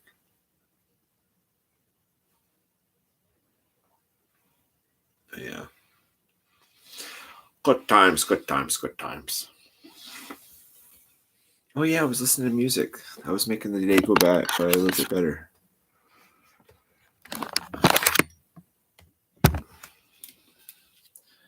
I think I gotta start doing some sort of meditation. Because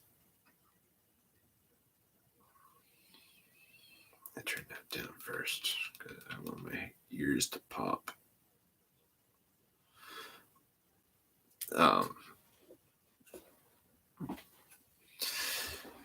But this other new place that I'm gonna end up going to it's basically finalized already. I'll be moving for April 1st though, not for March 1st. And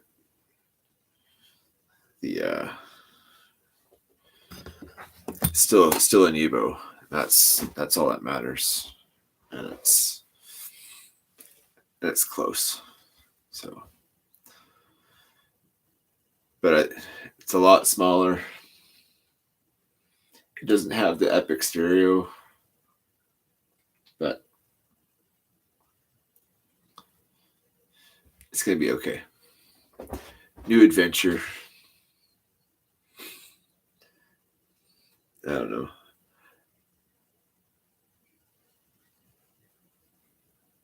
It's the first house that didn't have a landlord in the same building or nobody else in any other parts. It's just all mine.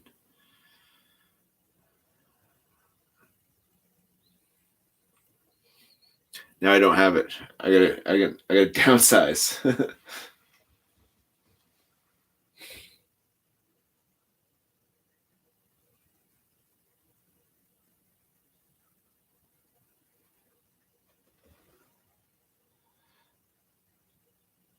What I need is one of those, those lock boxes for the top of your truck. I put all my bug out gear in it. Well, it's kind of sketchy though. I don't want to put all my shit in a one spot just in case you get stuck. If there's ever going to be an issue, I'm going to try and do the whole bug in thing because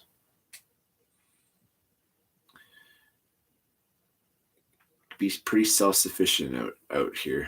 It's nice out here. Try and get some staples before the whole world goes to shit. Beans and rice and flavors, because flavors are important. Trust me. Bland food is a demoralizing situation sometimes. I know something. I got the Sawyer system, and I have pills, and I got a pot to boil. So yeah, that lake would, it's life burning for sure. Lots of water, lots of food. If anything really went Harry Carey, I would try and go as north and on the coast as I could, because you just never will ever be hungry. The amount of food that's on the seacoast is an abundance. You should know that too, Kev. We basically have the same waters. I mean, I have the Juan Fuca Strait, so the water's always rushing around the island with the tides and stuff. But yeah, you can catch fish off the beach. There's some deep spots just in the cliffs. Cod plenty, mussels, oysters, clams, prawns, crabs. Even the halibut come in close when the waters are cold, because there's lots of feed closer to the shores. And if you can cast out as far as you can, you can. I mean, they're little chickens, but a chicken halie is some of the tastiest meat. Tasty. But I grew up at the most kind of like impressionable part of my growing up was in East Souk, and I had the last East Souk Park as my backyard for almost 2 years. And I was at that park right at the cove at the end of the trail basically every day. That was my backyard, and nobody, like, it was in the middle of fucking East Souk, and nobody and their dog, they only people would come out on the weekends basically, because it's usually the local people of East Souk that walk the trails. But there's no reason why you would go hungry with all the water food. It's just, you could eat mussels all day, every day for the rest of your life if you just lived in one cove. it's insane. But you couple that with all the other foods that everything is around. It's good. Hey Pete, what's happening?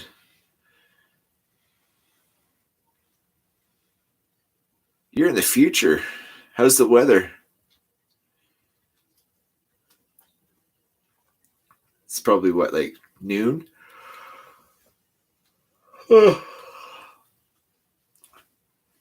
See, I'm starting to burn out from all those hits. It's good. I might get tired enough to go to sleep here. What time is it, Pete? I think you're 12 hours ahead or more.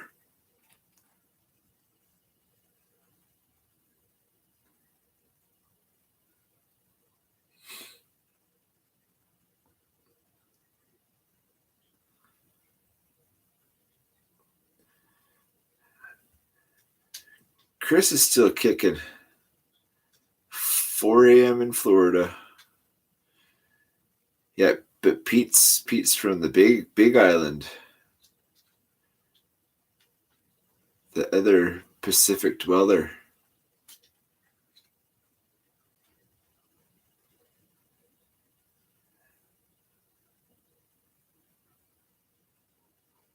I think he's 12 hours ahead. I think.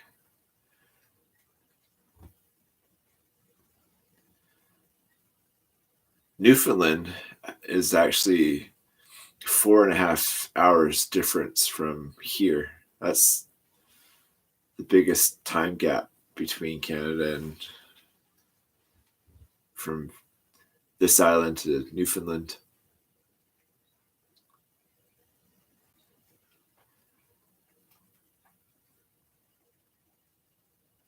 And that area gets some pretty gnarly Arctic weather.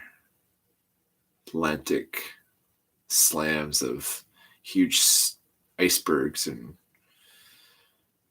coves freezing shut. It's pretty brutal.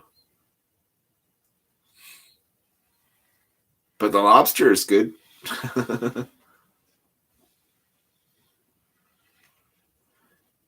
They have a different cod. They've got the Atlantic salmon. Yeah.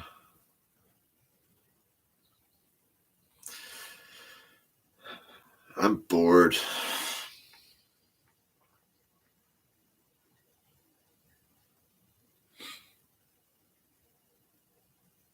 The Spetsnat shovel is a very good piece of gear.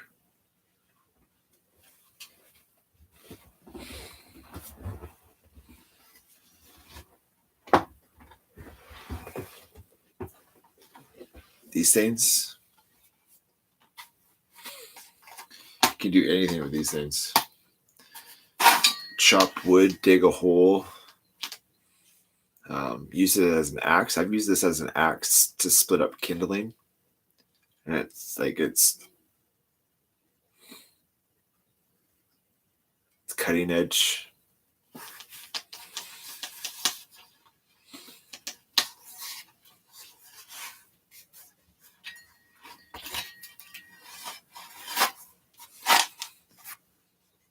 I think everybody should have one of these. This, a saw, a good axe, a tarp, a cooking system, first aid, fire, food.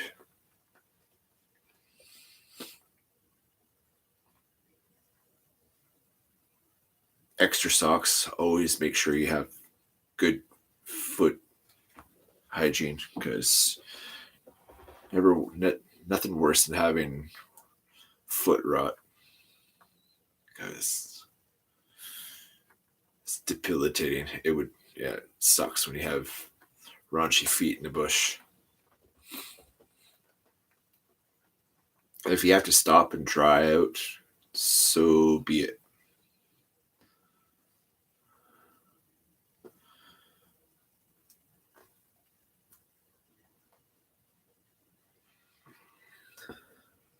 Oh yeah, like no joke.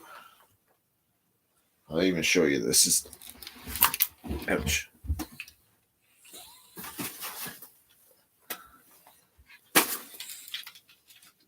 It's kind of just a little bit of everything bag. Like chunk of rope, one pair of socks, cloth, handkerchiefs, another handkerchief, ghillie hat, extra bag, compression sack,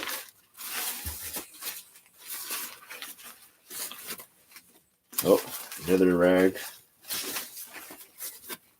a tinder pouch, some surgical gloves, and some N95 masks. But it's just a little mix of everything.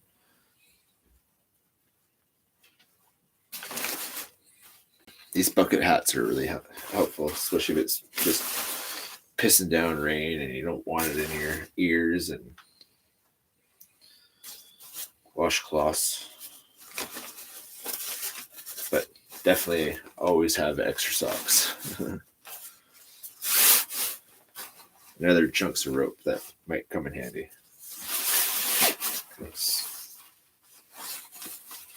I mean, I have all my climbing gear and harnesses and stuff in another bag, but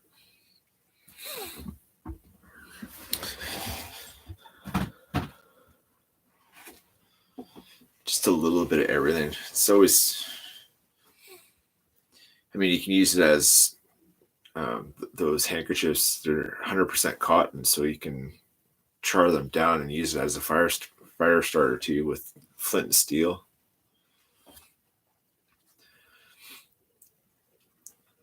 Ferro rod out here is the best, especially if you know how to find fat wood. Like basically any stump on Vancouver Island, you can dig out fat wood out of it. Like doesn't matter how old and how like rotten it is. You dig enough into a stump, you'll find epic good fat wood. And if nobody can get a fire going on this island, they should just never come because fire is key, especially in the wet season. Like you get hypothermia, it's like so fast here. Winds cut right through you when you're wet.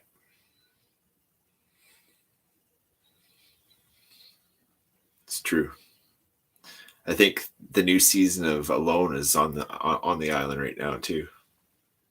It's been a few Alone seasons on this island, but never a person that lives on this island is ever in those ones. Just be like, hey, we're camping, cool. Gotta go fishing and make some food happen. Okay, let's do it.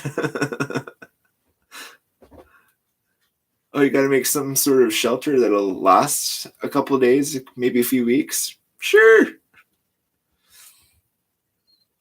Be great.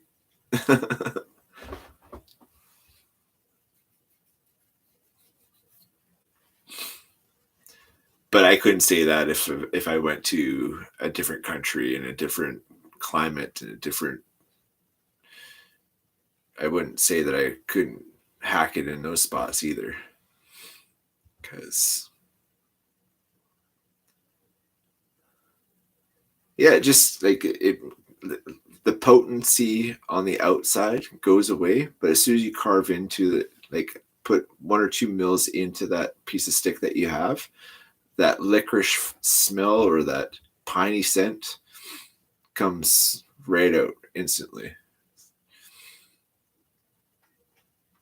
And especially if it's indoors or in a bag where it's out of the elements, not breaking down anymore. Like it'll last forever. Tomorrow I'll fire up a live and see how far I can get with either the tablet or the laptop, and see if I can get up to that fat wood stump I keep on showing you guys from the back door. I think the Wi-Fi should reach that far anyway. If not, I'll just go and make a quick video and show you. I mean, it's an old stump and there's a lot of rot on it, but like as soon as you get to the core of it,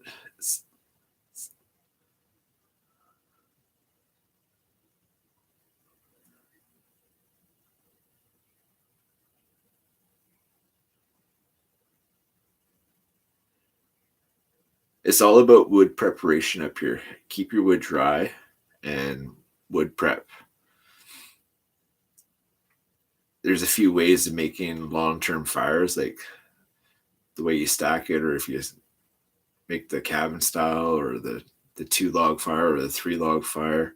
I mean, there's ways you can make long, warm fires happen, but it's all in the prep before you start going to town. You don't want to waste a whole bunch of calories prepping a whole bunch of wood unless you know it's gonna your end goal is going to work no matter what. So, but yeah, there's wood everywhere. You just got to get the dry stuff out of it. logs being down for years and years and years. Sure, the outside stuff, it might be rotten and whatnot, but as soon as you get into the core underneath the bark and it's been sitting there for a while, it's already basically seasoned. It's been on the ground. And if it's above the ground and just kind of in limbo land, it's a couple few inches off the ground, that's your choice stuff. Because, hey, bushcraft, what's happening?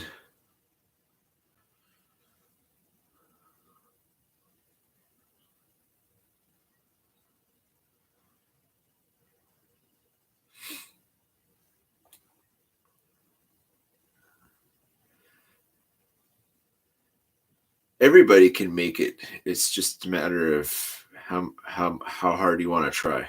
You know what I mean?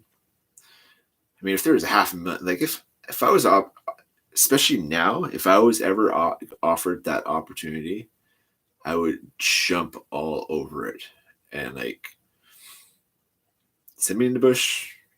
I think my stubbornness, even if I didn't do all that fabulous like videotaping and stuff like that, like I think my stubbornness and I mean knowledge of the area and how it works out here, especially when it's wet, you just got to get out of the wet and keep yourself dry and warm. But yeah, I think I would do really, really good.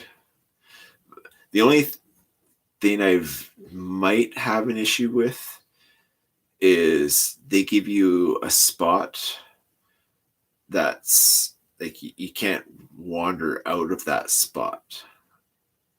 And I mean, what happens if the spot that they put you in not necessarily supporting you, so walking down the coast more and getting into somebody else's territory because I mean they space them kind of close, like a few miles apart, but in search of necessities a person can travel long distance. I mean you can do 20 miles in a day easy, I think, if you're, well, maybe not easy, but at least 15. So 7 each way, because you want to get back to your camp by the time the end of the day happened. But by the time you come back to that camp, like all your needs would be met because food is ample out here. You just got to find it.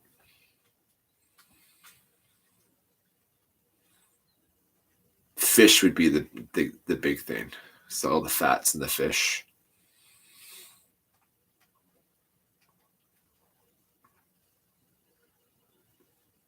What would you guys take on alone if you ever had that opportunity? What 10 pieces of gear would you take? I don't think they include clothing and hygiene stuff, but for the most part, I would definitely take an axe. I would take a good saw. Um,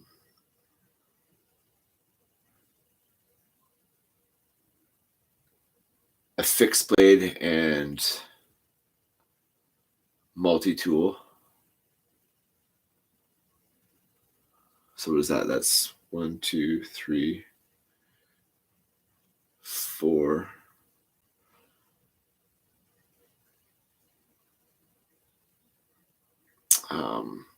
A tarp, a good tarp. A fire steel.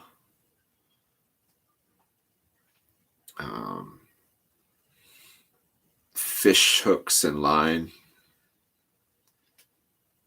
And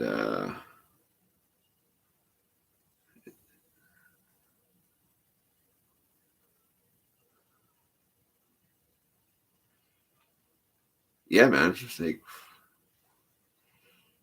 you gotta do what you gotta do when you're in that situation. And if you got the like, especially if you're in Florida in the swamp and have the swamp knowledge, like there's craws everywhere there. You could feed up on crawfish all day. And all the fish, the cats, and I don't know if you guys have caiman or gators. I think you have both down there. I'd get down on a caiman. If it was a gator, if it was gonna eat me, I'd eat it first.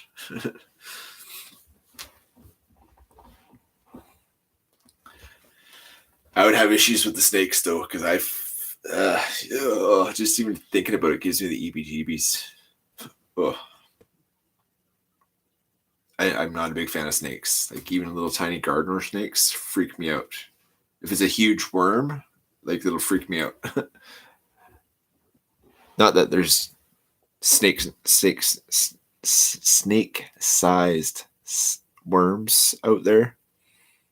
Sometimes there is.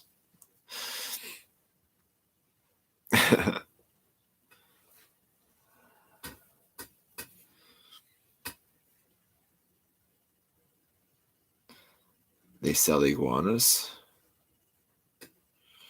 Is iguana something that you can eat as well? I would guess so. They got little drumsticks for legs. I mean, if you can eat a gator, I'm thinking you can eat a iguana. But the snakes, that's I don't think I could hack a place that had big fucking snakes all the time.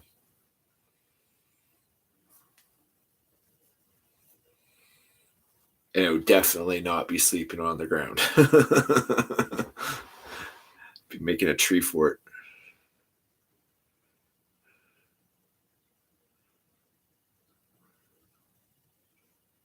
Shrimp, yeah. And you get big shrimp down there, don't you?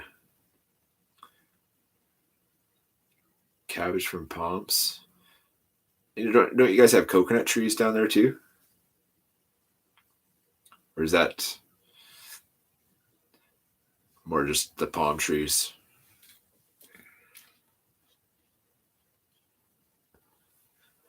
Palm hearts are really tasty, apparently. Tastes like chicken. Everything fucking tastes like chicken. Rattlesnake tastes like chicken.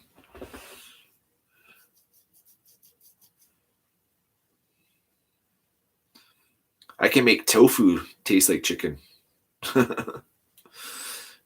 I don't know why chicken is such a universal tasting substance. Swamp cabbage. What, palms? Swamp cabbage? Okay. But the palm hearts you're talking about, right? When you get...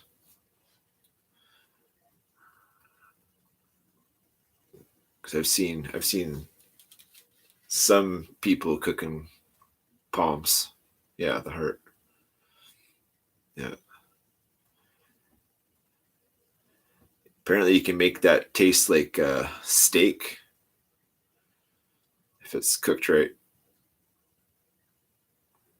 But I don't know. I've never tried it. I've never tasted it. Vegetables are what we feed our food friends. That's all I have to say about that. I'm a meatitarian.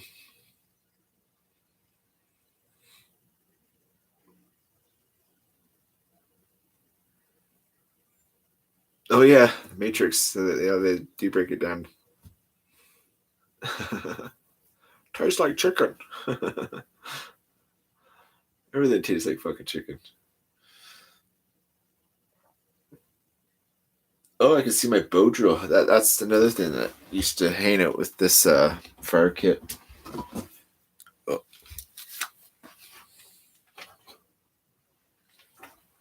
Bow drill kit.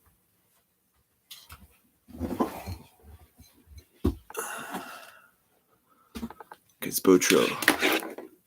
That was one of the hardest fire making ways. But Mr. Johnny from Expeditionary Johnny, he sent this kit with the cedar board and then the cottonwood and this spindle like a for the bow drill, for the little stick part. You stick the little sticky thing into this, and then you rub that burnt part, this one right here, into the grooves with a bow. Like you just get it spinning crazy. You guys probably know, but once you've mastered like the steadiness and the bow, like the control of the bow and when to start heating it up faster and faster, it's pretty good.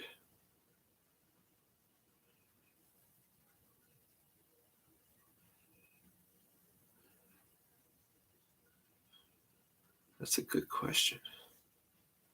That is a good question, Chris.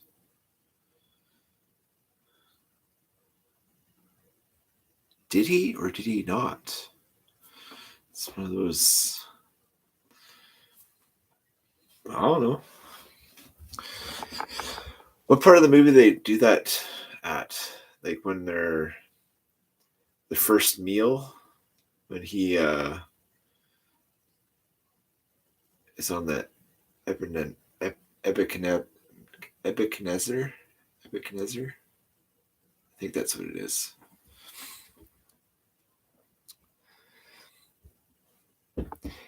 It's like no joke. It's once you figure the logistics of it. I mean, I found, because my knees are fucked, sitting on a chair and standing on the plank that has the hole that you rub the stick into, and then like anchoring your arm in such a fashion that it doesn't slip much as you're holding the this part, because you don't want to break that little tip, because then you'll have to carve it out again. So if you more stable that you can keep the tea and keep the pressure down on the wood, the quicker fire happens. I'll have to do that again once it's not so. And moisture, that's the one thing that you probably would battle the most, especially being in such a humid place, Chris, is the moisture. Because you can build up shavings from rubbing the sticks together. Like you'll build up a big pile, but like if it's damp and you don't have, if it's high humidity, you'll never light it, because it's got to be dry. It's like, yeah, it's because I found when it was raining here and I was even underneath the deck, just the rain in the air really made it extremely hard to make fire happen. It's actually easier to do flint and steel when it's moist, because you have dry char cloth, and throwing a spark from a flint is easier to catch on that than making bow drill happen in wet conditions. And ferro rod is, I mean, this will always be my go-to. That and a chunk of fat wood. If I can get a chunk of fat wood lit, I'm good. But even if this is wet, I mean, you can get these unwet in less than a minute. So it's trust me, I know. And it works really good if you have jeans on, because that's all you need. Dry jeans, and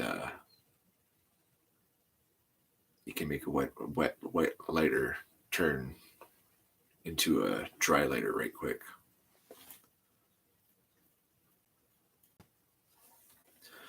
I should show people how I do that.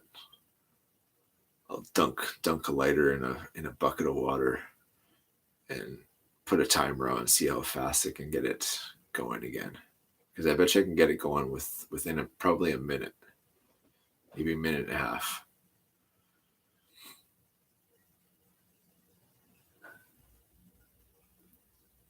Because smoking. If you only have one lighter and your lighter is wet and you're the only one that has lighter, you make fire happen. Because fire. Okay. Okay, I think I'm getting tired enough. Thanks for hanging out. I didn't even have to bring all that stuff in. I should just brought the laptop in. I gotta drag. I'm just gonna leave it. Bring the laptop, fucking tablet back. I didn't even make a coffee, so I think that's why I'm pittering. Is that I didn't make that coffee. Off to work, Chris. Well, have a fantastic day. I'm shutting her down anyways, and we'll figure out how to do a bow drill fire here on a live and show you how it works. Then you have the visual of it happening, because that helps. I'm a very visual learner, so the more I can see, the easier it gets. But always remember to thank a vet, hug a vet, appreciate a vet, thank them for their services, because if it wasn't for them, we wouldn't be doing stuff like this. Freedoms to do stuff like this is a big thing. So thank you for your service. And if you're an addict, just like this guy is, there is ways to get help. Email is always in the about section. Can't financially help you anyway to get into treatment or whatnot, but I can find a rehab, a detox, anything that's close to you, because Google, kind of knows a little bit of everything. And if you're in a spot that you need just an ear, again, emails in the about section. Reach out. You're not alone. Addiction is a motherfucker. I slipped and fell for years and years and years. And this time it took. I'm not the best in recovery. I have my ups and downs, and I'm just no such thing as perfection. And don't beat yourself up, because the more you beat yourself up, you just more you feel down on yourself, and you just want to use more. So just know that you're a good person. Just try to be the better version you can be for each day. That's all you need to do. Wake up grateful. Another day on the side of the dirt, clean and sober. Get a couple of days back to back, you start feeling better about yourself. So that being said, thanks for hanging out, fellas. And know that you guys are very much appreciated and loved, especially on nights like this, where it's like I can either sit in my swallow all by myself, or I can puke all over you guys and you guys just lap it all up for me. So I appreciate that. Hope you all have a safe and blessed day. If I can't sleep, I'll probably just jump back on. I'll probably be up early anyways, because sleeping during the day is just not something I can do anymore. Anyways, how do I stop that right here? Night, fam.